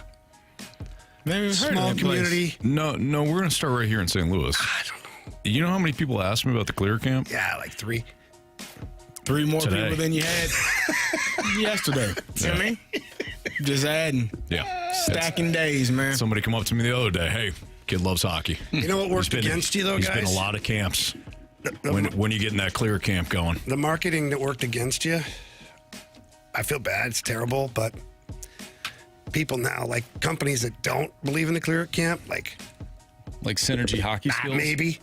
They tend we know which ones don't believe They in tend to say, oh, yeah, the Clear Camp, just like this play, and they show Pavel Buchnevich icing the puck. Game 7 last year. They don't understand. That works in our. I know, but that works in our. That's not what we do at the camp. People think that's what you're teaching. Well, that's why they need to come to the camp and figure it out. Do they? Thank you, Carey. They do. Mm-hmm. Do they? See, at that camp, We're not teaching. It's not the ice at camp. I mean, yeah. the hell are we talking about? Soft chip, soft flip, high hoist. Guys, I'm not the one saying it. It's out there on the think you message might be the one saying it feels like you are. on the think you message might be. boards. Well, because you were on the message boards earlier. Typing away. I saw you. You thought you. If you think I could find a switch message board windows. somewhere, It's true. no chance. All right, we're gonna roll over the Sports Six Pack Part 2 next on 101 ESPN.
Jamie, I know you love our guy Stewie. I do too. I love the fact. I mean, anybody that works with Stewie, they wind up loving Stewie because he helps save them money.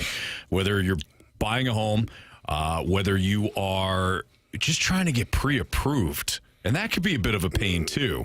You can call Stewie. He sets up certain programs. He makes it convenient for you.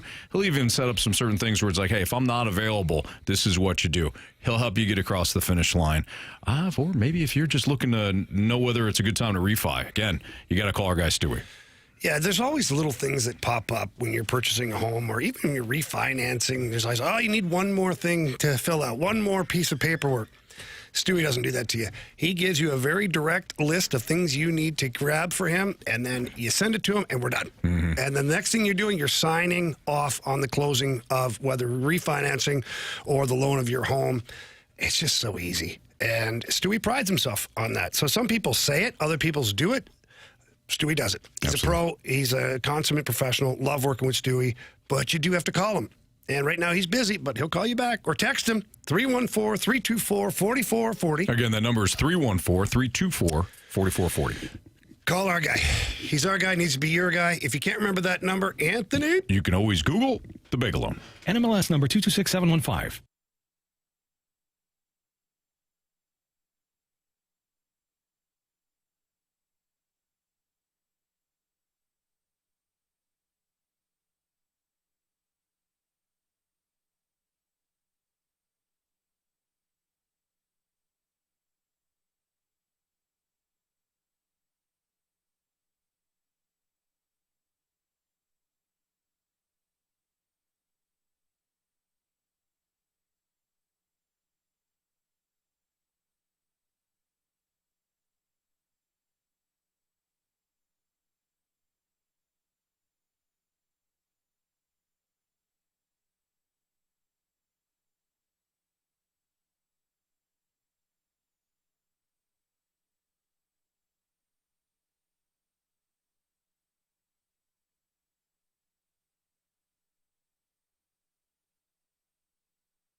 It's time for the Fast Lane to answer your sports question.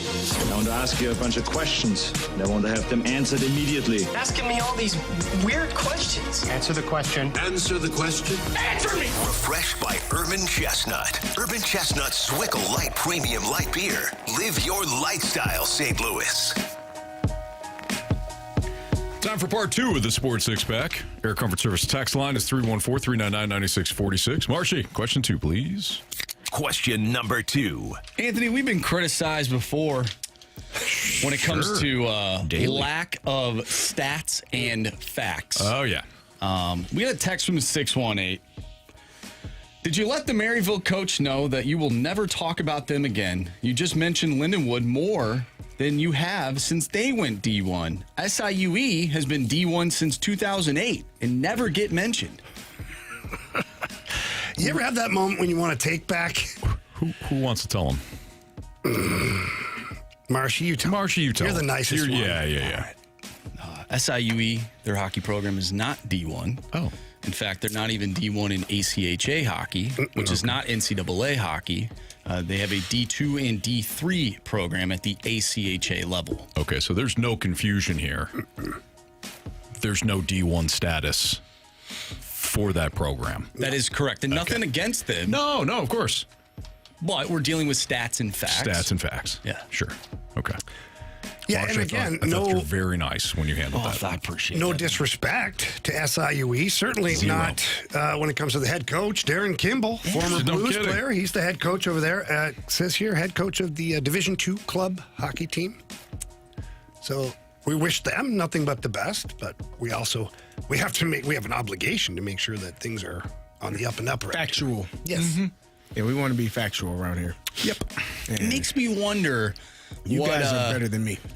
Well, that's why we had Marsh handle it. What was his name is forever escaping me. The emailer. Patrick H. Patrick H. It makes me wonder. We know the rest. It makes me wonder what part of our show he thought wasn't factually correct. And now it has me thinking maybe he was wrong. So you're saying Maybe. just like this person. Maybe. Oh, yeah. Maybe he thought, I don't know. I'm right about something, and he really wasn't. I don't know. Yeah. We have seen that. on these text lines and things. We've seen a lot of people who think they're right. And we've also seen a lot of people who have corrected us. 100%. We're not always right. And they were right, Yeah, which we will mention as well. Fernando Francisco yesterday. Yeah. That guy, though, he was wrong. It's a human somewhere. I'm sure there's a Francisco Mendoza somewhere. In the world. Yeah. I'm going to Google it. Yeah, there's a Francisco, a Luis Mendoza. Yeah, that guy couldn't even stop. He was on. We talked about Olympian. this. Junior Goodwill Games, Team USA. Guy couldn't even stop until the final game. Good? Who's scouting that? You know, who's saying I'll fix him? Francisco Mendoza. Chivas USA re-signed midfielder Francisco Panchito Mendoza. There you go. That's what you were thinking. That's what I was thinking. Yep. Nice. Yep. Right name, wrong sport. Football, right? Padres signed free agent Francisco Mendoza. There you go. Nice. 2017. It's been a while, but still. Been a while. Still. Yeah. Yeah. Still. He does exist. Yeah. All right, Marshy. All right, moving on. Question number 3. And again, nobody's safe. Oh, of course not. We don't have to say it, but I figured I would. Yeah. All right, anyways, curb stomp. Speaking of not being safe, do you think the Cardinals as a whole, Jamie, will make positive strides this year? On. That's what it says. Where? That's what it says. What area code? Curb stomp. Curb stomp. No, he just sent it in again. He sent it in twice. Wow. That's it. First off, he's blocked. Yep. No, don't you dare block him. Let me read the question first before you block him. Couldn't block him and tried. Know how to, come on, just man. say it. It sounds fun. Ashley had to come over here to fix his phone one day. Yeah, very true. I know what the hell he's got going on, man. He was standing by the window.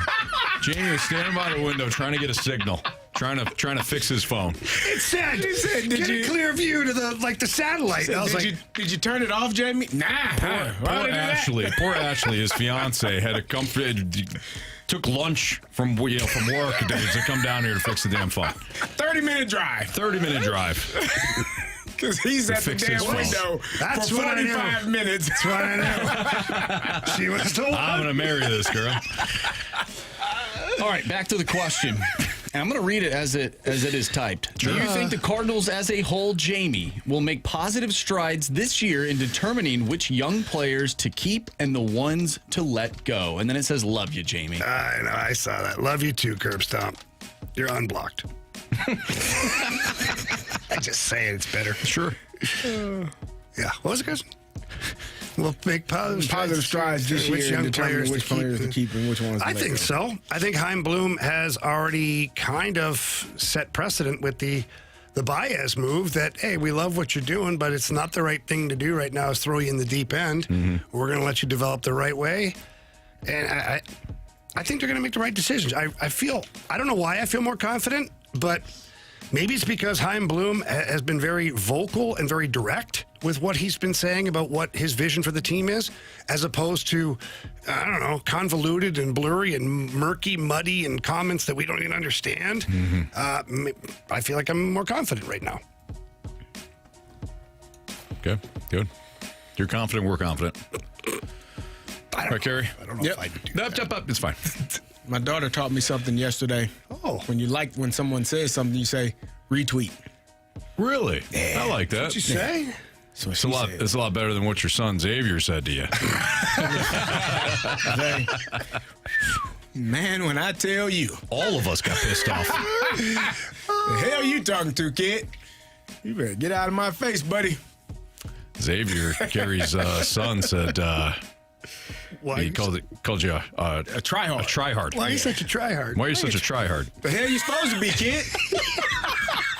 I'm supposed to try hard. Am I not supposed to? It's not cool, Dad. What the hell? Kids, if you're in the car getting home from school and you have other friends that call you to try hard, you're living life right. Yeah. You're doing it the right way. Don't listen to them. Don't change a thing. They don't want to try hard because they may not want to be successful. Right. You try hard, you may become successful. If you don't try hard, you won't become successful. I'm sure of that. So, you live your life. But try hard, kids. My kid said that to me a while back too, and that's I kind of snapped like. Man, I said, do you mean like competitive, like compete? Yeah, like want to win? I don't want to ever lose at anything. And I'm good with that. So if I'm a tryhard, then yep, that's me. Sign me up. Yeah. No, Dad, you don't get it. No, you don't. Clearly, you don't get it. You don't get it, pal. I don't think I want to get it. Get the hell out of my face. Trying hard is cool. Consider me Carey Davis. Yeah. Exactly. Well done. There it is. Well done. Yes. Question number 4. Try hard. That's crazy. It really is. These kids, man. Kids these days. Coming from Marshy, I love it. Hey, I'm almost 30 years old. He's going to be 30 in a couple of weeks It's here. cute to see you as the elder statesman. In 9 days, I'll be 30. Yeah. He's getting there, folks. Now, do I still play video games and act like a child from time to time? Of course. Of course. But we all do, right? Why wouldn't you? Yeah, exactly. Yeah, that's a good point. All right, Low Life Dad wants to know, do you think teams will go for best player available this year more so than other years and not so much on need because there's so many good players this year? Like if Caleb Downs is available at 8 to 10, you have to take him regardless, right? I don't know if anything has changed. I think if you're a GM that drafts that way as it is, i.e., I'm going to take the best player available, nothing changes. If you're somebody that likes to get a year ahead of, there's some GMs that will draft replacements a year ahead. Carey, you famously tell a story about how one of your teammates called you and said, well, it's been nice knowing you. Been real, brother. They just drafted my replacement. They usually do it a year ahead of time, right? So if you're a GM and you have a certain method, then I think you're going to stick to that method. And I don't think that this year changes any of that. I agree with that. I think who you are is who you are. If you are a bad GM or a bad front office, you're going to pick the wrong guys. And sometimes I won't be so hard on those people because sometimes it is all signs point to that being the right person and it just doesn't work out. Sure. But in some instances, it is actually the wrong pick. So, if you got questions on a guy, if you got enamored by what they did at the combine this past couple of weeks and that's why you selected them, shame on you, man. I think the worst look is when you have a couple of players around that your draft pick, your selection. Oh, yeah. That play the same spot and you took the wrong one. Yeah. You know what I mean? Like when the Eagles took, was it Rager and Justin Jefferson was right after him? Yes. Yeah. Exactly. Yeah. They took Jalen Rager. Justin Jefferson falls to the Vikings, and you took. Yeah. If you take a offensive tackle, and 2 picks later a defensive end goes off the board who's better than that OT. Yeah. Well, you needed that offensive tackle, right? But if you take a wide receiver, or a linebacker, or a cornerback, 2 picks later, another player that same position goes to another team, and that player winds up to be significantly better. That'd be like Mitchell Trubisky. You fast laned up. Mitchell Trubisky was just a horrible pick, I think, overall. Yeah, He's going to turn the Titans around, boys. Is he? Behind Cam not playing? Cam watching football? Usually. I don't think so. It's a quarterback competition is the way they worded it. Just like the ESPN worded that the Jets found their quarterback, Geno Smith. Hey, man, Geno been playing well minus last year. He had 3 really good years. He had more interceptions. Last year, he had more interceptions than anybody. Well, listen, man, that offensive line, he was getting pressured. Chip Kelly was, who the hell knows what he was doing, man? He was asleep half the time from what he was just chilling. Yeah. Offense wasn't productive. You know what I mean? They fired him. Geno gonna ball out. Second tour in New York.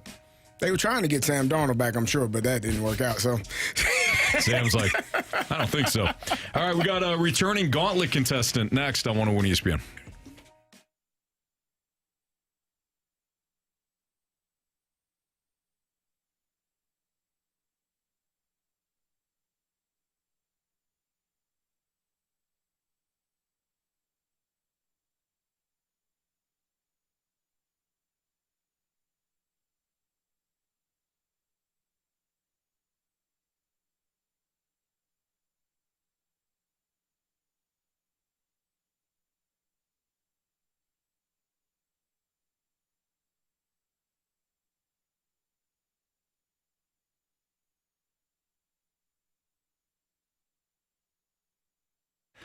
Weather is starting to change right now. Spring is right around the corner. Don't wait any longer if you're looking to sell your home. Before you know it, there'll be so many houses on the market. It'll be flooded. The competition will be thick.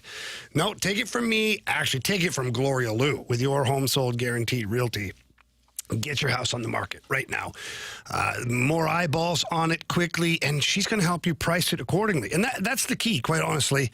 In talking to Gloria Lou and talking to past clients of hers that sold very quickly with her, they said she prices the home exactly the right way so that, one, you get the most money available for your home, but you sell quickly. So many realtors will price you out of the market because they want to make more money. They would think they're making you more money.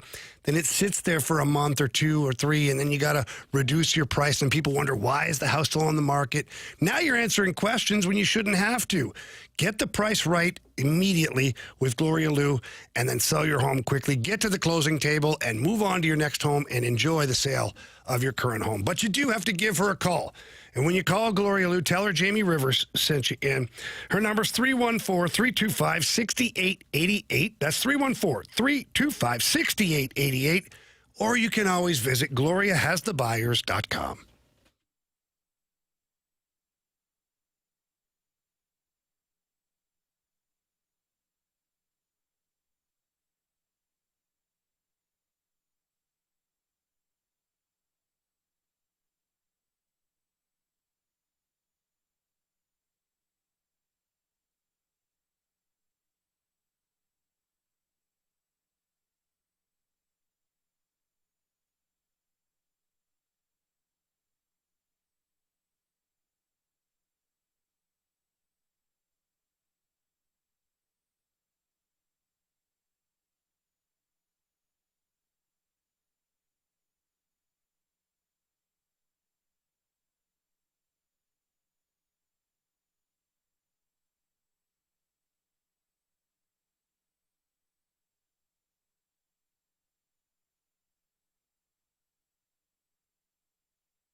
Warriors. 4 categories, 1 challenger. Can you survive the Gauntlet? Brought to you by Blue Note Roofing. Roofing, siding, and gutters. Visit BlueNoteRoofingSTL.com for a free inspection.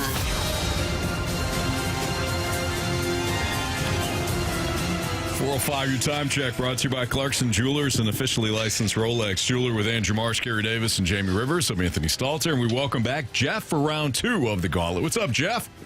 How's it going, boys? We're doing good. Doing good over here as well. Appreciate you coming back for round 2. Now, you knocked off CD yesterday in round 1. Would you like to take on Marsh, Jamie, or me in round 2?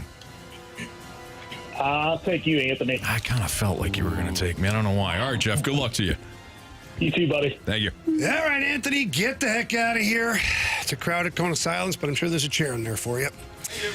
All right, Jeff, while he's making his way there, tell my guy Marshy to spin that wheel, please. Spin it, Marshy.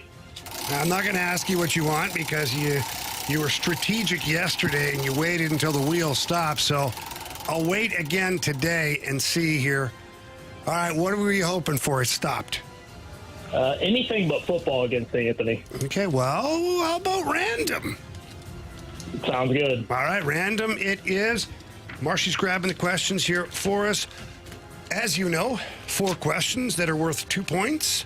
If you use the options and get it right, it's only 1 point. A wrong answer is 0 points. And also, as you know, if we're tied after 4 questions, there will be a tiebreaker and we will get a winner in the gauntlet. Jeffrey, are you ready? Yep. All right, buddy, here we go. Random category, question 1. The breakout smash from K-pop Demon Hunters recently won Best Song Written for Visual Media at the Grammy Awards. Name this self-empowerment anthem. Oh, geez. Options. What? All right. What Kids aren't old. Kids, my daughter's not old enough for that yet, right? All right. Is it Dynamite, Golden, or Infinity? I love gold. Let's go golden. Final? Yep. Question number 2. On February 15th, who won the 68th Daytona 500 after 2 crashes occurred on the final lap? Oh, gosh. Options. Is it Tyler Reddick, Bubba Hamilton, or Denny Hamlin? Go Denny Hamlin. Final answer? Yes, sir. Question number 3. UConn's women's basketball team completed its 11th undefeated regular season Sunday night. Identify the conference in which Gino Auriemma's squad plays. Yeah, I know Anthony will know that. I'm terrible at that. Options. Options are Big East, Big Ten, or ACC.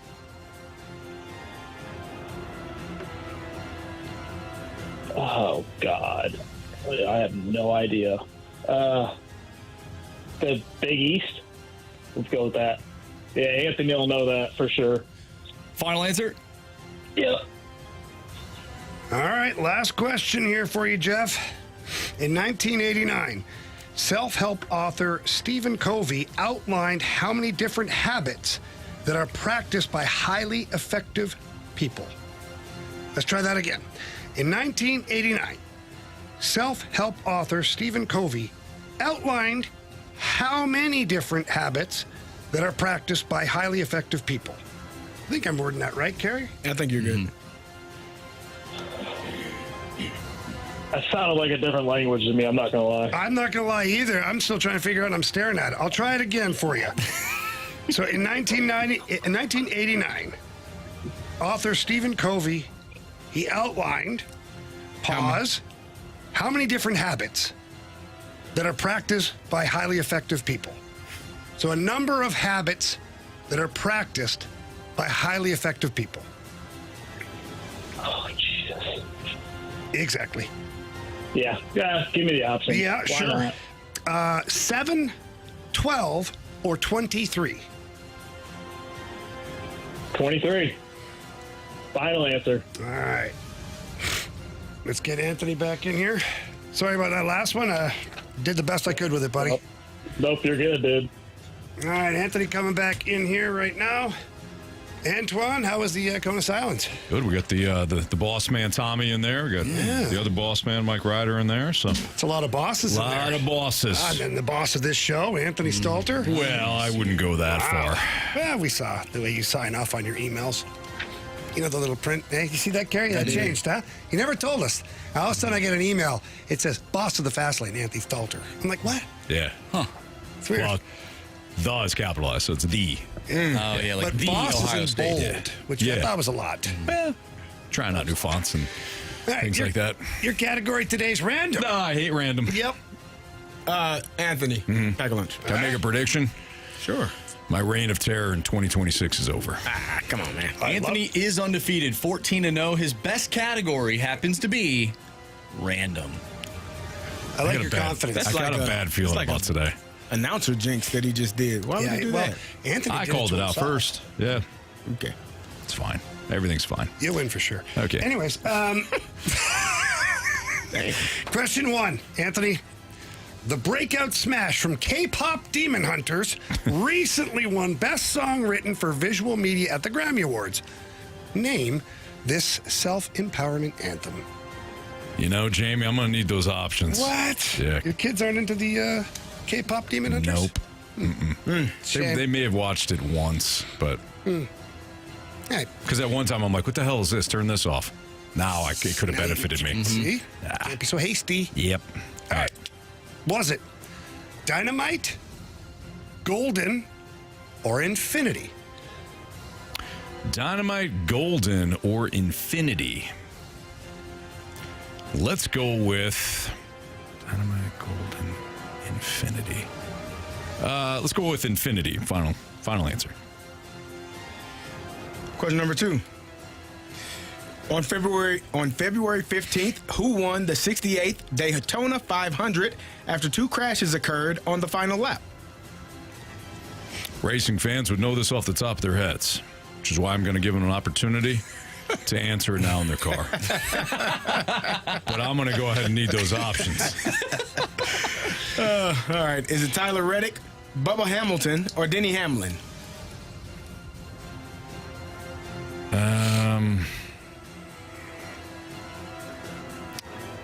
Let's go with Bubba. Final answer. Question number 3. UConn's women's basketball team completed its 11th undefeated regular season Sunday night. Identify the conference in which Gino Auriemma's squad plays. I believe that's the Big East. Big East, final answer. All right. Final question. Work with me here. Okay. All right. Jeff and I had to go over it 3 times. So, Jeff, with your permission, I'm going to kind of reword it-ish so we can try to understand it like I did for you. Absolutely. Okay, cool. In 1989, self-help author Stephen Covey, he outlined or wrote something or a book about how many different habits highly effective people have. You need a number.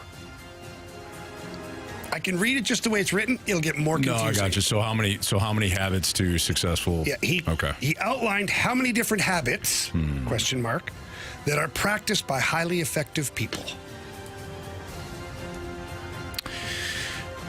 I kind of don't want to answer. I don't want to take the options, but I actually think I'll get it if I do. So can I have the options? Yes, you can. 7, 12, or 23. I was thinking 8. So 7, 12, or 20. I'm going to go 7. 7. 7's the number. Final answer. All right. Okay, let's go. I think we're just going to run it, Carey. No, that's not good.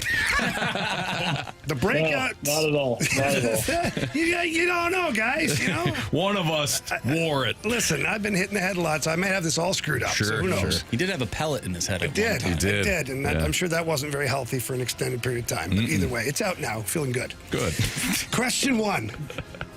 The breakout smash from K-pop Demon Hunters, Marcy's favorite, recently won Best Song Written for Visual Media at the Grammy Awards. I saw that. It was great. Name this self-empowerment anthem. Our guy Jeff took the option, said golden. Give me that gold. Anthony said, give me that infinity. Infinity Stones, Marsh. Carey, answer is... Yeah, golden. Golden. 1-0, Jeff. Question 2. On February 15th, who won the 68th Daytona 500 after 2 crashes occurred on the final lap? With the options, our guy Jeff said Bubba Hamlin. Denny Hamlin. My bad. Anthony said Bubba Hamilton. Answer is... It's Tyler Reddick. That's what I was telling you before. JJ's brother. Yes. Yeah, close family. Question 3. Jeff said right away, Anthony's going to know this. UConn's women's basketball team completed its 11th undefeated regular season Sunday night. Identify the conference in which Gene Auriemma's squad plays. The options, Jeff said Big East. Without the options, Anthony said Big East. Something tells me Answer is Big East. Big it's East. the Big East. We are all tied up 2-2 going into the final question, the most confusing question we've had in the I Gauntlet. kind of want you to read it as I'm is going now. to now because you guys have already Yeah. given the answers. I'm going to with proper punctuation. Whoever wrote this, here we go. Question Bradford. 4. In 1989, self-help author Stephen Covey outlined how many different habits that are practiced by highly effective people. And that was it. Yep. Oh, okay. That's why I added on. So it wasn't. Okay. Yeah, that's So why it wasn't necessarily a question. It was almost like a statement. It was. Got it? Mm-hmm. All right. That's why I helped. I tried to help Jeff and you. It was a self-help opportunity for Jeff and I through that I self-help read it 3 question. times for Jeff and twice for you. We got there. Yeah. So Jeff with the options said 23. Okay. It does take a lot of good habits to be a highly successful person. But does it take that many? Anthony with the options said 7. Seven's a number. Jeff. You have chosen poorly. You lose. It's only 7 habits to be a highly effective person. How else would he sell the book? I mean, if it's 20, I don't have time for this. I guess that'd be a bad habit. You know, 7. I wish I knew what they were. I'm going to start doing these things, Anthony. Yeah, of course. He needs more. He needs more. Yeah. He needs. This guy's a liar. Jeff's saying he needs about 16 more. Jeff, I'm sorry, man. My guy Anthony got you 3-2 today. Oh, no. Thanks, guys, for having me. I appreciate it. It was fun. Jeff, you're a good dude, man. We appreciate you. Thank you. Yep, you guys do the same. Thanks. All right, take care. buddy. Thank you. Wow. Jeff, but that was a tough one. I was, yeah. That was tough. I mean, I was thinking 8. 8 was the I number can't in my believe head. that. That's good. I would have been lost. I'd be like, I have no idea. I would ask for the options. Sure. For sure. Yeah. But yeah, you think about a 23. I'm not reading this book. I don't know. I can't change 23 You're habits. right. And 23 would be a lot. If you had to effectively have 23 habits, Yeah. I feel like that's almost like counterproductive. What do you think those habits are? I don't know. I'm going to Google it. Probably waking up early for Make sure. your bed. Make your bed is a good one. Yeah. I do that now. So do I. I never did it before. I do it every day. I actually never did it before I met Ashley, and then every morning she got to make the bed. I'm like, what's she doing? Try hard. You use it when you don't like what the other person's. You just nailed that, by the way. Like, that's why the kids say it. Yeah, really. You're like, I don't want to make the bed, so try hard. No, it's a wonderful habit, honey. I love it. It's the greatest thing hilarious. ever, especially when I'm running behind. Making the bed is not. But getting up early. Be proactive. Well, that's pretty vague. That's number vague, 1. yeah. Are you kidding me? So the 7 habits. What about exercising? Nope. Habit number 1, be proactive. Habit number sex? 2, begin with the end in mind. What'd you say? Playing Okay, saxophone? that's close. That's close. What was the second one? I'm trying to write these down. Begin with the end in mind. Oh, okay. Number 3, put first things first. Oh, my goodness. Habit number 4, think win-win. Habit number 5, seek first to understand, then to be understood. Habit number 6, synergize. Yeah, you should. Synergy Hockey Skills. Synergize hockey skills. Summer camps are Habit now number available. 7, sharpen the saw. Oh, wow. If she doesn't listen? No, Jamie, that's a Continuously different renew book. yourself physically, mentally, emotionally, and spiritually. I feel like those are so vague. It's like the guy at the carnival who tries to guess things about you. Like he just says vague things and like that. See, told you. Honestly, Jamie, this guy's a genius because they are so vague. You have to buy the book and to read find it. out. Even then, I feel like it's information. vague. I feel like the only way you get the information is. But I feel like you buy that book and you're like, oh, one of these simple things, and you can make it into what you do. Oh yeah, well that's what I do. You can make it into what you want it to be. No, it's not. Good, sure. It's a good book. You lazy, Pile, yeah. of yeah. Garbage. Steaming Willie Beeman. Be proactive, take responsibility for your life, and focus on what you can control. I like that one. There you go. Yeah. Sharpen the saw, boys. Yeah, you got to sharpen that saw. Weird. Would you like to play a game? No little creepy doll, saw. man. The hell did I get here? Yeah. All right, we're going to bet the board next on 101 ESPN.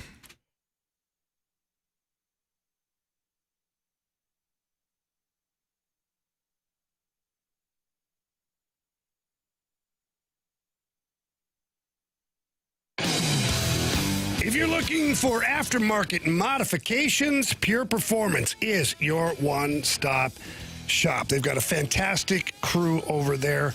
No matter what your vehicle is that you drive, I see so many vehicles over at Pure Performance when I come in there. I've had a lot of work done to my pickup truck. Running boards, a tonneau cover, tinted windows, a lift kit put on. They do an amazing job. But every time I'm there, I see all sorts of different vehicles. And I ask them, like, really, you work on minivans? Absolutely. Shelby, my girl, shows me all the accessories that are available for all the different vehicles. It really is awesome. You have to stop by the showroom, by the way. 25,000 square foot facility. When you get there, again, ask for Shelby. Tell her Jamie Rivers sent you in. And it's going to take great care of you. And if it's tires that you need, they've got tires for any vehicle out on the road. And right now they have a special for the month of March. When you purchase a set of wheels and tires, you get free sensors and free installation. And they do just such an amazing job over there at Pure Performance. They have a full service garage too. So anything that you need done while you're there, they can take great care of you. And when you show up to get your vehicle, that's all you need to do. Show up, pay them money, and you're off and running because they do such an amazing job. So please get by there, see everything in person. If nothing else, at least visit them online. Pureperformance.com. That's pureperformance.com. P-U-R, performance.com.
Time to bet the board here in the Fast Lane on 101 ESPN. Marsh, can you please update everybody on how us fools are doing?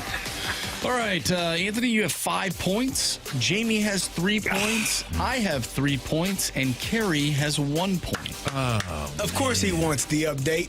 You know what I mean? Yeah, of course he does. He looked right at you when he said it, too. I don't know why he did that, but email he sent to us. Oh, yeah, no kidding. It's my turn to win. Bet the board. I didn't say that. Now, was I the last one to win in the month of March? Yeah. Yeah, it was. But that doesn't mean I got to earn it, okay? Or just cheat. If there was an effective way to do it, I would be trying. Okay? We know.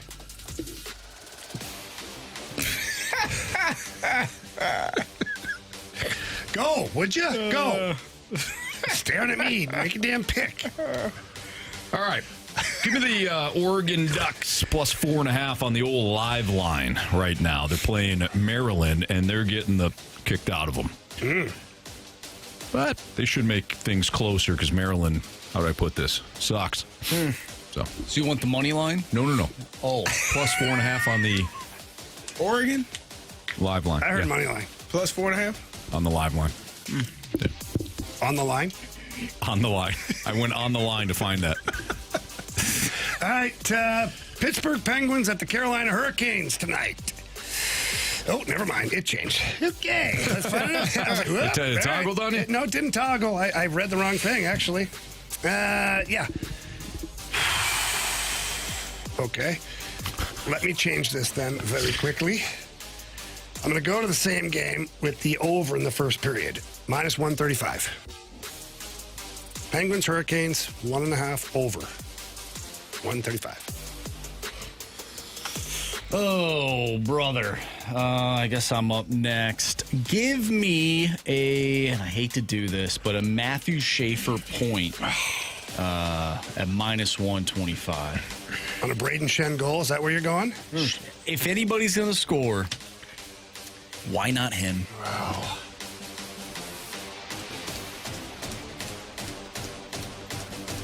Yeah. What? What's going on right now? I don't know. Carey's ruining his computer, that's for sure. Damn sure did. Yeah. What's going on I here? don't know. You don't see that? What? Look at that. I can't now. You blotted it out. Oh, my gosh. It moved.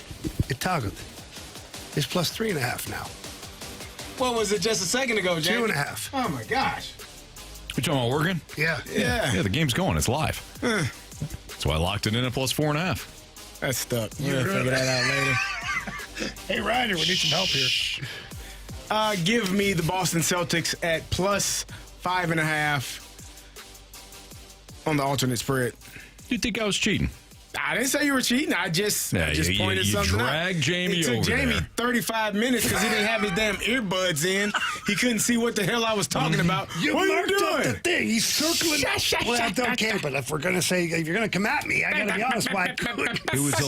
It was a live play. It was 4.5. Unbelievable, Carey. I didn't do it. No, DraftKings was doing it. Yeah. We don't know what it was when you said it. We should have checked. We should have. Because we know how that works with Anthony. Wait, Jamie, too. What?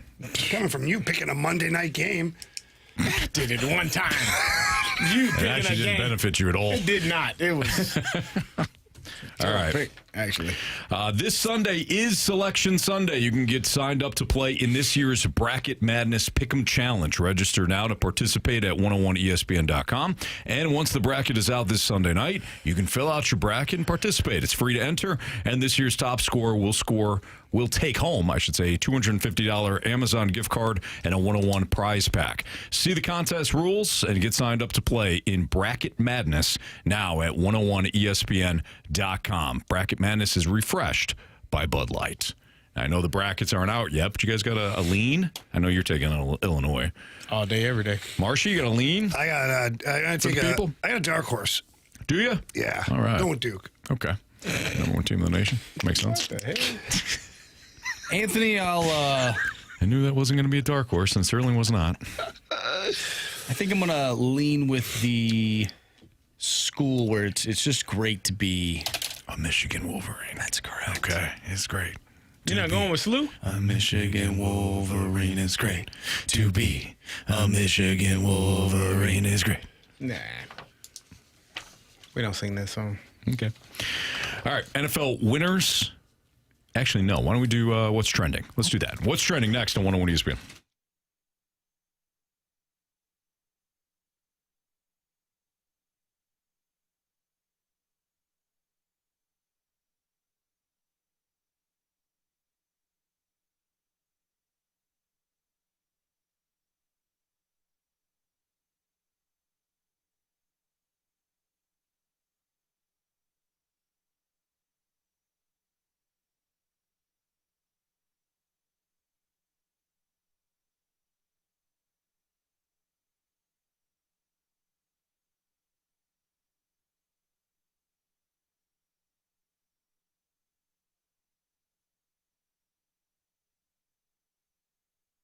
So many great beers brewed by my friends over at Urban Chestnut. The list goes on and on and on. But I will say, I've got a favorite. My favorite is Zwickle Light. They released this not too long ago, had a chance to get out and promote it and drink it, and it is phenomenal. I love both the cans and the bottles. The cans for around the pool because things can get a little tipsy sometimes, but the bottles, put them in a nice bucket of ice it up, put it on the counter, maybe take one out, watch the Blues game. If you're not at Enterprise tonight, sit back, watch Brayden Schenn play his first game against the Blues while you enjoy that ice-cold Zwickle Light. Crisp, clean, refreshing, only 95 calories, 3.7 carbs, packed full of flavor. That's the difference. It's not a watered-down light beer. No, this has got tons of flavor. I just absolutely love it, and so will you, too. It is the unofficial beer of St. Louis hockey. It needs to be your official beer anytime you have a get-together or just looking to relax and enjoy a cold one. That's my friends over at Urban Chestnut. The beer is called Zwickle Light. For any more information that you require, check out things at urbanchestnut.com. Keep it light and keep it local.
ESPN Sports Center.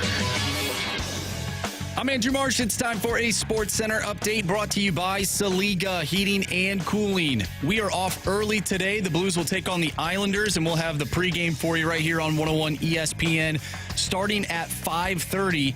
Puck drop will be at 6:30. If you have missed anything from today's show, make sure you go to 101ESPN.com or check out the free Dobbs Tire and Auto Center's 101 ESPN mobile app. Just head to the podcast page. You'll find all of our shows there, and it's all brought to you by the Schaefer Door Company. We have What's Trending coming up next. I'm Andrew Marsh, and the Sports Center update is brought to you by Saliga Heating and Cooling, a Daikin heating and air conditioning dealer.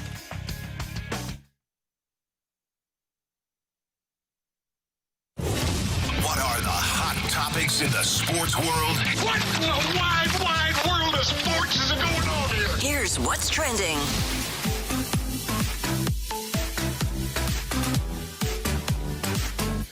Welcome back to the Fast Lane here on 101 ESPN with Anthony Stalter, Jamie Rivers, and Carey Davis. I'm Andrew Marsh, and it is time for What's Trending. Gentlemen, did you see the, I don't want to call it an altercation by any means because it wasn't an altercation, but it was Cal Raleigh and Randy Arozarena. We know those two are teammates, but not in the WBC. Randy Arozarena went up to Cal Raleigh. They were pissed. When he went to step in the batter's box and wanted to shake his hand, and Cal Raleigh said, no, thank you. Not up in here. Not up in here. And Randy Arozarena proceeded later to basically tell him to fast lane off. Yep, that's correct. And now those two are mortal enemies. I guess so. I don't know. Some people think that it was more so of a joke. Some people don't believe that at all. Kevin Pillar, he was on Foul Territory and basically said that the handshake had the same energy as Kobe when he ran through Paul Gasol in the 2008 Olympic gold medal game. If you guys remember that, what do you make of this interaction, this whole thing that went down in the WBC? Yeah, so as of right now, it's tough to know what's going on because it's happening more than once too. Yeah, so different countries, different things are going on where they're not doing the handshake. Right, but this is unique because they're two teammates, obviously, with Randy Arozarena and Cal Raleigh. No, which I wonder if apparently Arozarena went to the batter's box, wanted to do kind of a quick handshake, or whatever. Raleigh didn't, and then Raleigh said something to him. Now, again, was that a joke and Arozarena was just kind of carrying it over and he's being facetious and he's going over, Are they both in on it? Are they both in on it? If not, it's kind of a weird situation to have two teammates beefing before the start of the season. Nah, I don't know. But again, maybe it's just an inside joke. Listen, I've had teammates that I've fought in practice, and then you go have lunch after. Sure. I mean, never mind missing a handshake or a fist bump or whatever. Like, I don't really read much into it. It almost feels like a joke because it's so over petty. the top and petty for. yeah. But I've seen this now out of I think one or two other catchers to this thing, and then somebody brought up, forget who it was, somebody said on the radio here today, maybe it was TMA or the BK Ferrario show, about that sometimes the players have, some of the pine tar on their gloves and the catchers don't want that on their hand or something. I don't know if that's true, but you could still do the fist bump, I think. We're way in the weeds at this point. Yeah, but, I think it's funny. I like the gamesmanship, and I love it even more if they're both leaning into this, making us all think it's real. Sure. I have a problem with it. Not teammates right now. We're competing against one another. I like the 80s mindset where you don't shake people's hands and you hit them in the face with forearm shivers. Whoa. That's a different sport. Sorry. Holy smokes. That's the 80s basketball, man. Be fun. You know what I mean? Yeah, no, I do. I definitely know what you mean. 80s basketball. Yeah. We'll be friends another time. Or not. Give a damn. Trying to win something here. You helping me or hurting me? You ain't on my team. You ain't helping me, brother. We got a quote here from Cal Raleigh. He was interviewed via FaceTime, and he said, "There's no beef. I love Randy. Like I said, when we're back in Seattle, he's my brother. He's family." See? But as of right now, I hate his face. Yeah. Oh. And I don't hate that at all. Exactly. Guys, Travis Kelce returning to the NFL, of course. He says that Taylor Swift was one of the biggest influences in him continuing his NFL career. He was on the Pat McAfee show. Yeah, you don't want him bothering her all the time. He said, he's not wrong.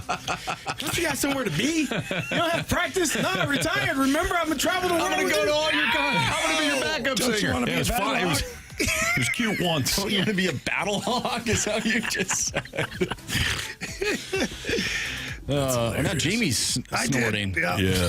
Yeah, we're up next, Anthony. Yeah, I guess so. Yeah. I guess so. He says, we share the same love for what we do. Unfortunately, we've had this desire since we were kids in our selective professions. It's amazing to see her keep going to the table, keep finding new things to write about, keep finding new melodies, and on top of that, still seeing her have that love and joy in what she does. He's goes on to say how motivating it is and whatnot. But I mean, you guys understand. Like, I think that we've had discussions about him and his play regressing, but the player that he is, just how difficult it could be to give it up. Yeah, it's difficult for every player. Well, no, obviously. It's less difficult for him. He's got a mountain full of money to go and lay on. I'll tell you that much. And a couple of rings. And he's got a multi-billionaire fiance or wife. I don't even know if they're married yet. Like, life could be worse, Travis, okay? Stop complaining, Trav. Now, does he love to play football? Yeah, I'm sure he does. That's why he keeps playing. He's a very competitive guy. We've seen that out of him. Last year when things weren't going great, he got frustrated, and, it's natural. So I don't blame him for wanting to play as long as he possibly can. And I'll say this, and this could be completely fictitious, but when you are with someone that is as famous as Taylor Swift, you kind of want to be your own person too. You don't want to just be Taylor Swift's fiance or Taylor Swift's boyfriend. Like, you want to be Travis Kelce. Sure. Still playing in the NFL, still a very popular guy. And it's not like an ego thing. It's something where this is what I am. I was a football player before I met her. And I was great in the NFL before I met her. So this is my thing too. It's not just like my hobby. Right. Super Bowl champion. Multi Super Bowl champion. No, because people probably think, well, just retire and follow her around everywhere. I don't know. Like, I'm sure they love each other, but like, if Ashley was like, say, "Oh, follow me around everywhere," I'm gonna be my little. Like, no, I'm good. Like, I'll catch I'll go with you, but I'm not going to be your little puppy dog. I'll catch one concert. No, I'm not doing that. There is a dog, though, in that household that I would love to take. What is going on with you? This is you're starting to reveal yourself here. We're at the Christmas party. We're at Jamie's house at the Christmas party. You think he's just now revealing himself? Well, that's true. You saw, we looked at the video. Good point on the whole couch thing. Yeah. Good point. But the couch, Carey. I posted a picture, by the way, for those that didn't see it. It's on my ex account. Psycho. Okay, so the three of us have Carey, Jamie, myself, long viewed as a psychopath on this show, and rightfully so. But you got a lot of psycho in you, too. What are you talking about? I want a dog. What's so psycho about dogs? No, you don't want a dog. You want someone else's dog. It's a cute dog. Sorry for wanting the dog. And then he's trying to blame. Now he's blaming us. Like we're the bad guys. Jamie, he's trying to steal someone's dog, and I want a dog. So what? It got so weird. I had to put an extra chip in Nala's ear, just so I knew, because he scrambled the one. Somehow he hacked into it. Jamie. Yeah. We were there. Carey and I were there. Couple of old fashions deep there with Marshy. The old fashioned fountain was flowing. And all of a sudden, Carey and I said, where did Marsh go? Where did Marsh go? And he was loading up Nala into the back of the vehicle. I was wondering the same thing. Where did Anthony go? He's at the neighbor's house. I admit that. And I admit it. That's the best. In the backyard. This doesn't look like Jamie had a pool. That was in Jamie's house. It would have been better if you stopped, had a beer, told some jokes for a minute. Yeah. So where's Jamie? See what kind of drinks they had. So where's Jamie, huh? Oh, he doesn't live here? Okay. Yeah. For those that don't know, I went to the wrong house. I had not been to Jamie's new house. And the neighbors, now, I don't know, Carey, did I leave off a number? Or I flipped the number or something? They were having a party, too. They were. That was what effed me up. Because they, too, that house that I went to was also having a party. And I walked up, and I was kind of looking to the side, and it looked like on the side there may have been a pool. And I go, it's got to be Jamie's house. I know he's got a pool. And the guy looked at me and goes, hey, can I help you? Wrong house. Walked away. Go ahead. Nope, I'm good. I almost went through the front door. That would have been amazing. Hey, guys, I'm here. Arrested. No, not the neighborhood. They would have given you a beer. I'm sure they would have. Absolutely. Where's Anthony? I'm partying with the neighbors. Don't worry about it. Hey, Jamie, they're having a good party over here. You guys all leave Jamie's party. Jamie leaves his own party. NFL winners and losers from free agency. That's next on 101 ESPN.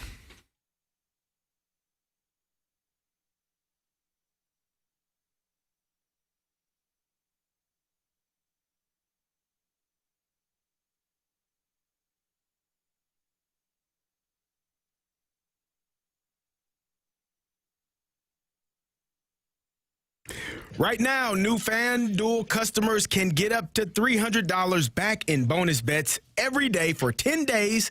If your bet loses, here's how it works. Place a tournament bet using the token, and if it doesn't win, you'll get up to $300 back in bonus bets every single day for 10 straight days. That's 10 chances to play all tourney long, from game props, money lines, to spreads, totals, futures, and more. You can even mix things up with same-game parlays for a shot at a bigger payout. However you want to fill out your bracket, FanDuel makes it easy to stay in the action day after day. So visit FanDuel.com/local to sign up today. That's FanDuel.com/local. FanDuel, it's time to dance. 21 plus and present in Missouri. Must apply select token each day. Bonus bets are non-withdrawable and expire 7 days after receipt. Tokens are received in increments of 1 per day. Restrictions apply. See terms at sportsbook.fanduel.com. Gambling problem? Call 1-800-GAMBLER.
It's Fastlane on 101 ESPN with Andrew Marsh, Carey Davis, and Jamie Rivers. I'm Anthony Stalter.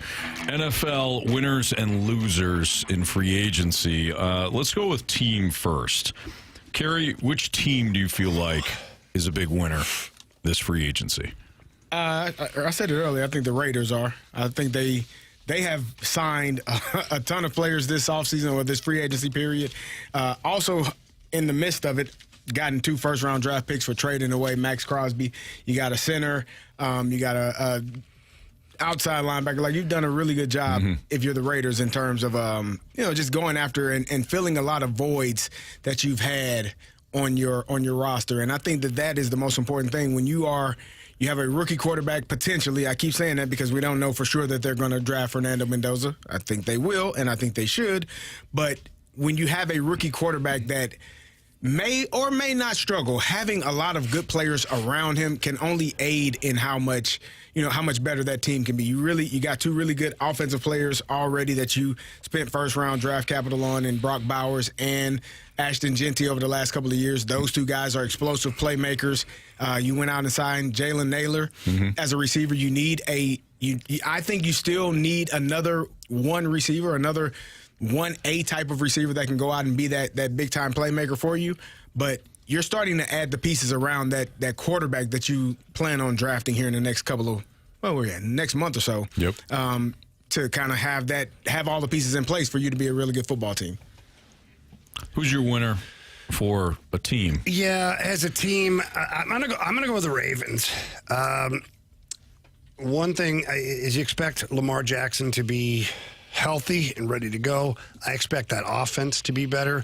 And now with the addition of Max Crosby, that defense suffered last year. It wasn't your traditional Ravens defense. I mean, it was pretty porous. And they're banged up. They're banged up, all of that stuff.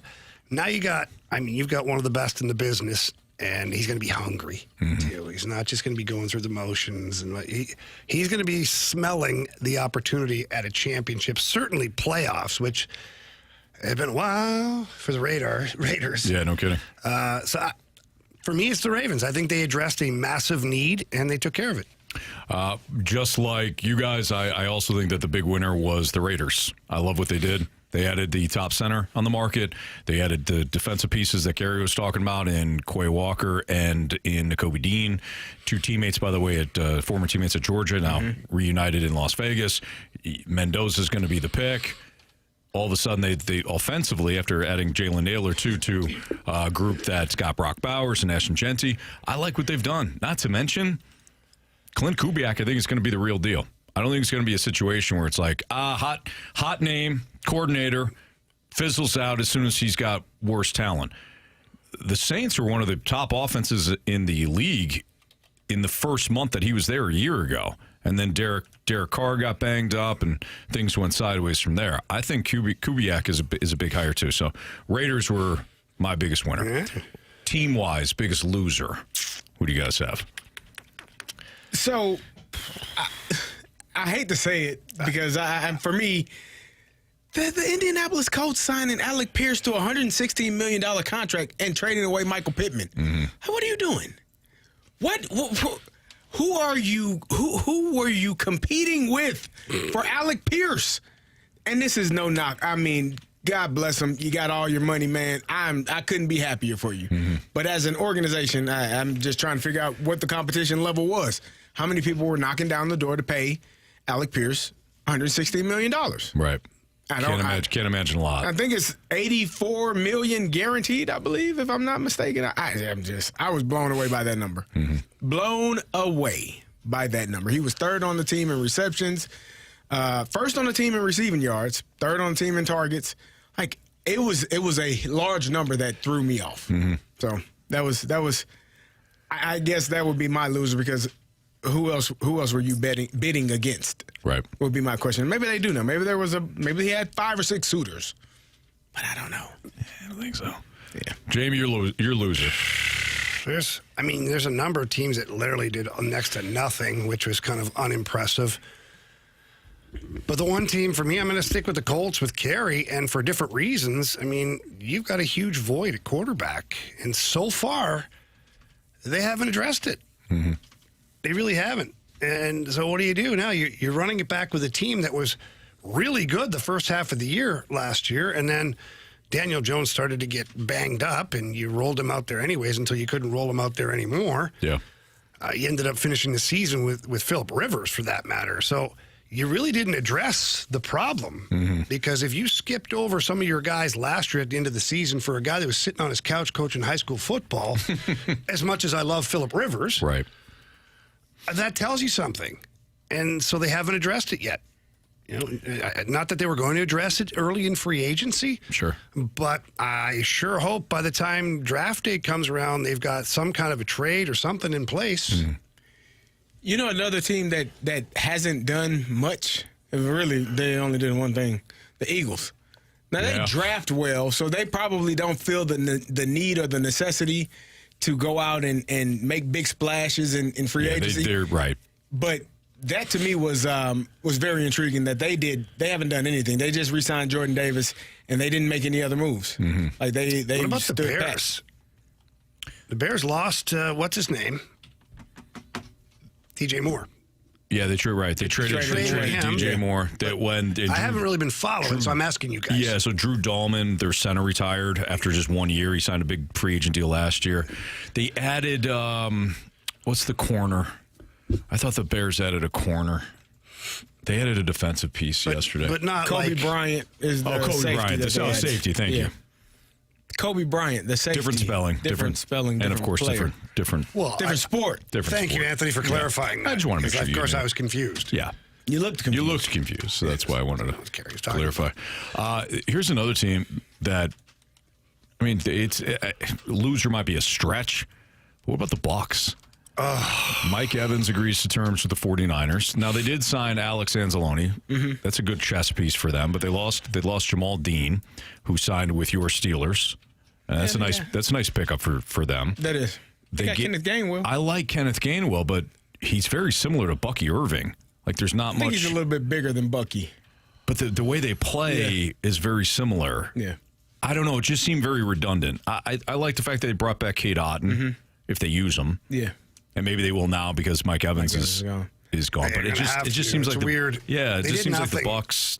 Like they underwhelmed me. The with Tennessee a chance Titans in that as well. division to almost be a playoff team every year for the foreseeable future. Lottery ticket playing in that division. Just give a little effort. Right. Yeah. Titans as well.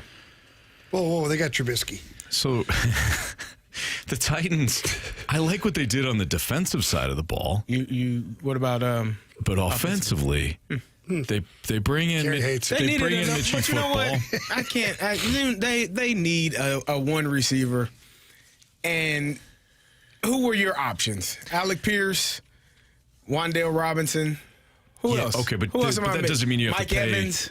Wan'Dale Robinson $78 million. You didn't pay him $116. No, it's true. Save money, Anthony. The Titans are one of those. So the Titans, there's a team every year, a bad team every year that has a lot of cap space. And they just throw a bunch of it at guys that wouldn't get that anywhere else. Right. And that's the Titans this year. The Titans were loaded cap space wise. But again, I like what they did on the defensive side of the ball. I don't mind what they did at all. They traded T'Vondre Sweat to the Jets, and then they added defensive tackle John Franklin Myers. So he was the best defensive tackle on the open market this year. He comes from Denver. Defensively, I don't mind it. Offensively, I don't know how you get to $78 million for Wan'Dale Robinson, but good for him. It wasn't a lot of other options, man. Romeo Dobbs. This is my team. If you put all those players in I know how Jamie feels. In a group, in a bucket, I don't think any of them really are like stand up. And in terms of this person is significantly better than this person. Player A is significantly better than player B. So I guess it's fine. Okay. You got to do what you got to do. All right, biggest question of the day is next on 101 ESPN.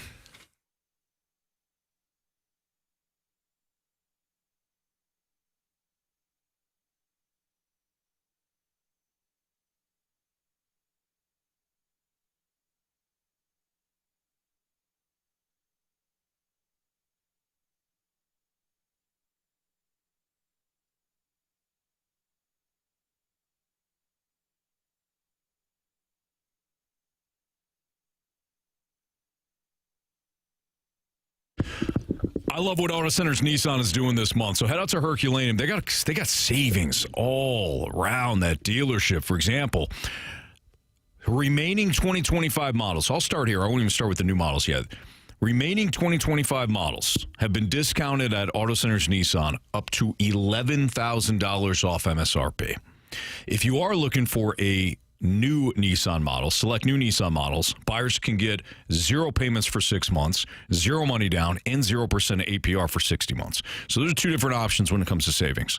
Throw in a third. This month, when you as a buyer visit AutoCentersNissan.com, every new and used vehicle is eligible for up to an additional $1,000 in savings. All you have to do is choose the vehicle that you want and then hit the Claim My Buyer's Bonus button to lock it in. So on top of the great deals that they have on new Nissans, on top of the great deals that they have on remaining 2025 models, Auto Centers Nissan is giving you an additional opportunity to save $1,000 just by clicking the Claim My Buyer's Bonus button at AutoCentersNissan.com after you choose a vehicle. A lot of great ways to save. Great selection as well. They have over 1,000 new and used vehicles in one massive location. So check them out in Herculaneum. Tell them Stalter sent you. But don't forget to check them out on AutoCentersNissan.com.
It's time for the Fast Lane's biggest question of the day. Presented by Banner Construction, the experts in James Hardy Siding.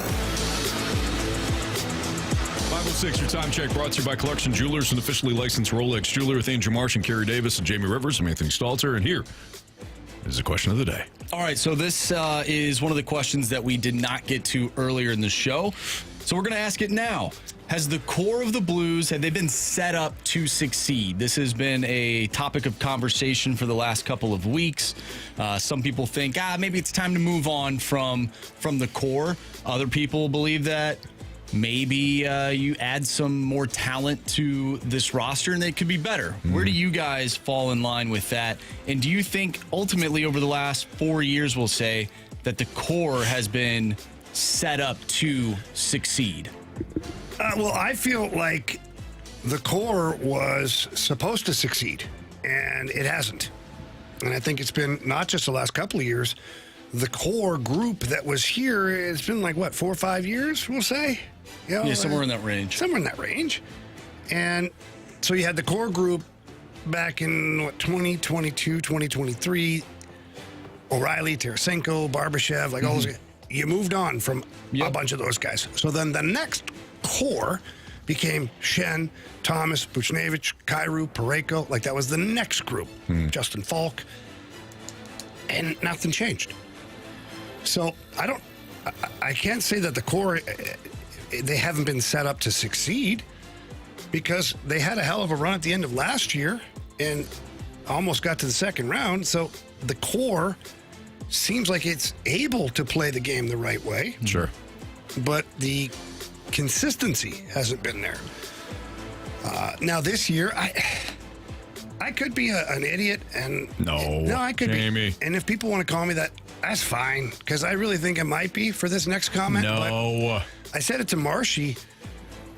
It's not often you have a team that gets the number of injuries coupled with the down years of pivotal players all in one season. And some of the injuries happened to pivotal players who are having down years. But Colton Parayko, down year. Cam Fowler, down year. Not doing what, they would love to be doing. Jordan Binnington, down first half of the season wasn't great. Joel Hofer, the first month of the season was not good for him. Now he's been a rock star ever since. But sure. Robert Thomas, he's starting to get there. Jordan Kyrou, down year. Holloway, down year plus injured. Buchnevich, down year. It's not often that both of those things happen at the same time to a roster.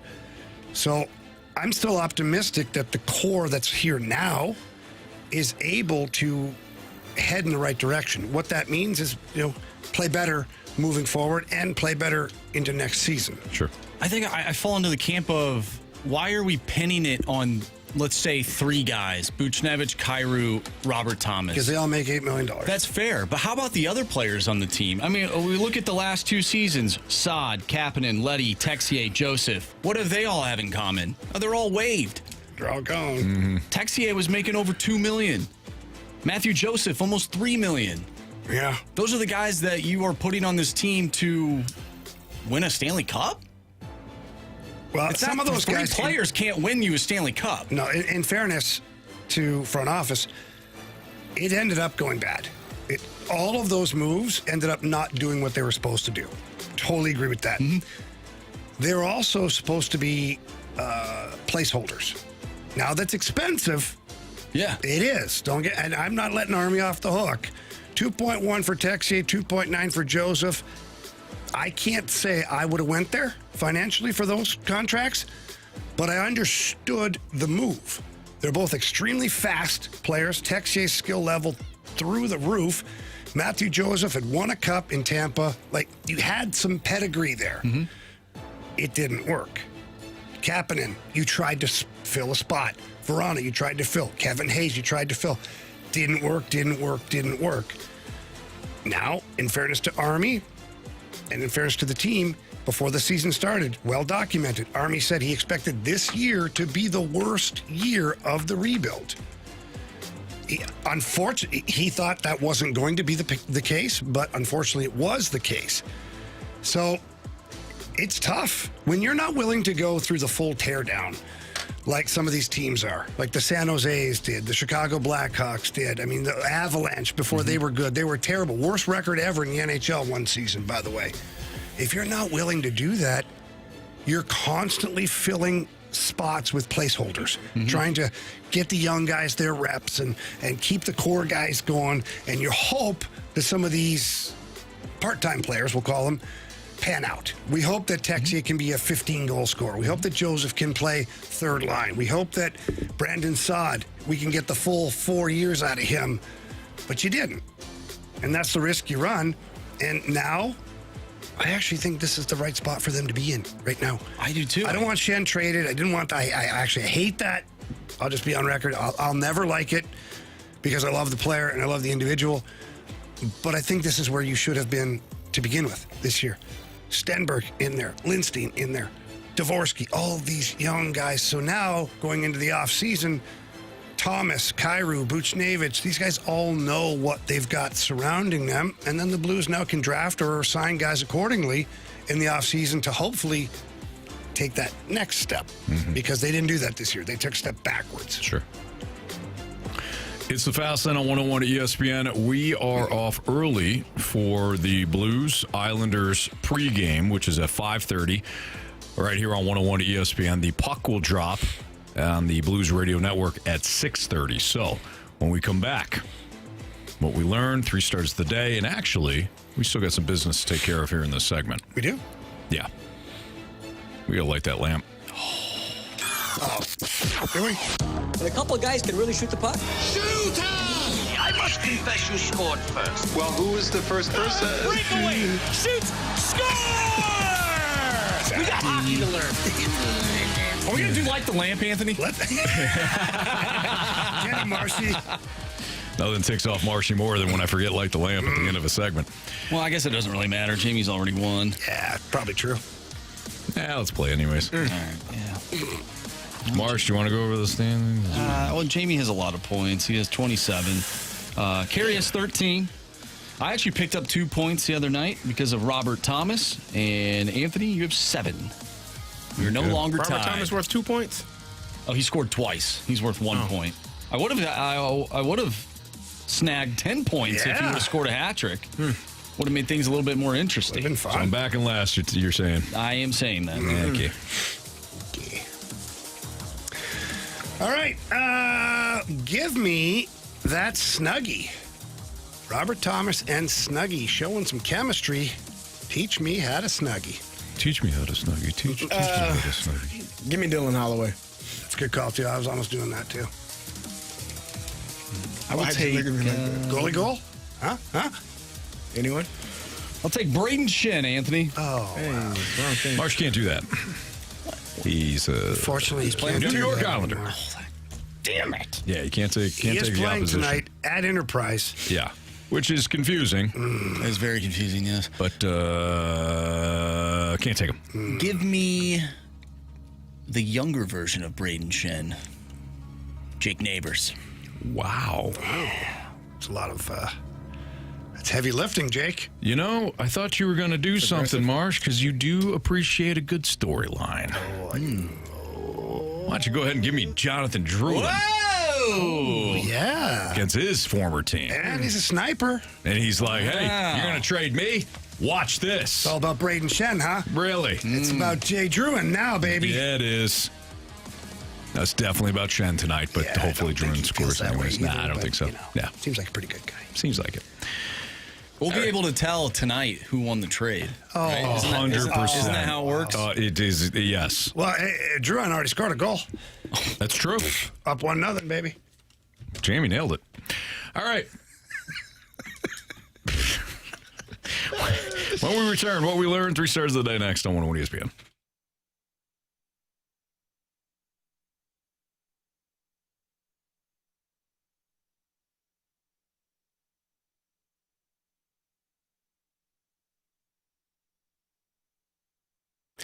FanDuel is giving all customers a profit boost every single day through March 15th. From now till that final 68 is revealed, you're getting daily profit boosts for a chance at boosted winnings on your college basketball bets. Trust me, you don't want to miss a single day. Build a same-game parlay for a shot at a bigger payout, or try live betting and jump in after the tip-off. Best of all, with FanDuel, you get paid instantly when you win. Do not miss out on this opportunity. College basketball is getting revved up. They're pushing towards the final 68 being revealed. Pick your horse now. I told you all, I got Illinois. Maybe you like Mizzou. Maybe you like SLU. Whatever you want to do, you can do it. Just visit FanDuel.com/local to get started. That's FanDuel.com/local. Must be 21 21 plus and present in Missouri. Opt-in required. Bonus issued as non-withdrawable profit boost tokens. Restrictions apply, including any token expiration and max wager amounts. See terms at sportsbook.fanduel.com. Gambling problem? Call 1-800-GAMBLER.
ESPN Sports Center.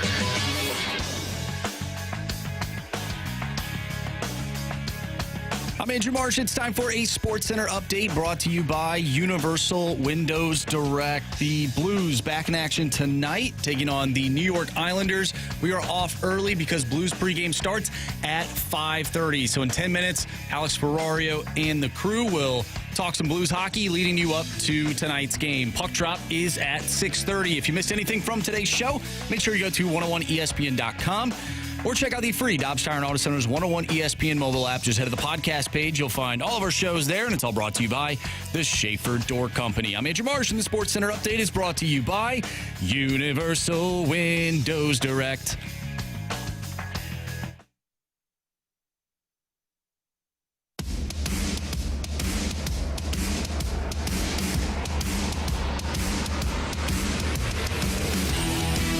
If you miss anything from today's show, you can always download the podcast, available at 101ESPN.com or via the Dobbs Tire and Auto Center's 101 ESPN mobile app. All the podcasts brought to you by Schaefer Door Company. Time to find out what everybody learned today. Jamie, what'd you learn? I learned that it only takes 7 habits to be a successful person. 7 vaguely, really vague habits. But, yeah. But nonetheless, seven Anthony, nonetheless. The new me starts tomorrow. Oh, yeah. I believe that. Carey, what'd you learn? I learned that, well, Jamie called himself an idiot, and a few people agreed. What? Who agreed? Somebody on the fast lane. No, they said. He said I agree. Vehemently agree. Vehemently agree. No, he said Jamie's not an idiot. No, Jamie, you are not an idiot. Oh. Yeah. Come I on. said somebody agreed. But when I call myself an idiot, what that is, Carey, it's actually a defense mechanism. So that anybody says, yeah, you're an idiot, I go, yeah, I know. I just called myself an idiot. Idiot. Well, you don't have to say it. Yeah. Beat you to it, man. Yeah. Reminds me of the Grinch when he yells out, I'm an idiot. And then his echo says, you're an idiot. Yeah. That's very That's funny. good. Yeah. You don't remember it, do you? No, I do. No, I do. that was He's great. standing, standing up just there. hurt his feelings. I mean, he's in green. He just hurt his feelings. Yeah, Max was with him. Can I say something? The sun was shining. No, he was in a cave. I'm learning. Yeah, but that's what. Yeah, but it was behind you. You could see the sunset. He was in a cave, Anthony. Good job. Marsh is a bit of a psycho. That's what I learned today. Well, so let's go to what I learned. I learned that apparently you are a psychopath if you want a dog. If you want other people's dogs. If you want to steal a dog. Other people's dogs. Your coworker's dog. The hell are we talking about, man? This man invited you to his house. You tried to steal his dog, man. I just keep saying you want to steal it. It's true. I never saw Nala again. Yeah. Marcy's like, that's great. I got a new dog. And then blamed us. The flaunter in front of my face. She did. She sat up here all proud for like 3 seconds. Yeah, she was ready to go. And she was like, I'm out. It's time to go. The more Marsh drank, the more that dog looked good in the back of his car. He thought about it, man. Saw the wheel spinning. Know what I mean, Carey? It's a pretty dog, but come on. Jamie, if your dog does come missing, don't call the authorities. No. Call Marsh first. Go right to Marcy's house and kick his front door in. Yeah. What I learned is that Jamie likes a dark horse in the NCAA tournament. Yep. No damn dark horse. He's taking Duke. It is. Best team in the land. That's it. That works against you. Cut it out. Come on. In your logic, yeah. You got those 3 stars? Of course. It's time for the Fast Lane's 3 Stars of the Day, presented by Circus Sports. No bet fees ever with the world's largest sports book, now at your fingertips in Illinois and Missouri. All right, our 3rd star of the day goes out to Bubba Hamilton, who we learned today is not actually a race car driver. Or maybe a real person. I'm sure somebody out there named is Bubba. named Bubba Watson. Bubba Wallace.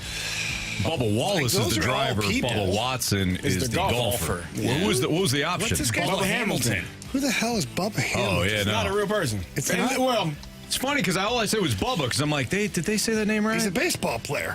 Bubba Hamilton? Yeah, first baseman. Started Bubba 38 Wallace is the games driver. in 2021 First base is easy to play. Tell him, watch. for the Grove City. Yeah. Lewis Hamilton is a real driver. Yeah. Just combined a couple of names. This is why I'm always nervous when I take the options. I don't want to sound like a dumbass. Like, that's not a real person. And it's some guy that played 15 years in the NHL. I'm like, guess he was. Yeah. Yuri Bubla. Yeah, him. Or Helmut Buble. Balderas. Zarly Zalapsky. Yes. Yes. Anyways, our 2nd star of the day goes out to the boss, Anthony Stalter. In bold. The boss. Pardon me. The boss. Yeah. Boss. And our 1st star of the day goes out to all of those out there who are tryhards. Keep trying. Keep trying hard. Keep trying hard. That's right. Get you everywhere in life, man. Don't Keep let your trying kids- hard. Work hard. Don't let your kids convince you that trying hard is not the best path. Make that bed in the morning. Yeah. Every day. It might not be. All right, we got Blues Islanders pregame with Alex Ferrario starting in less than 5 minutes. For Marshy, CD, Jamie, I'm Anthony Stalter. See you.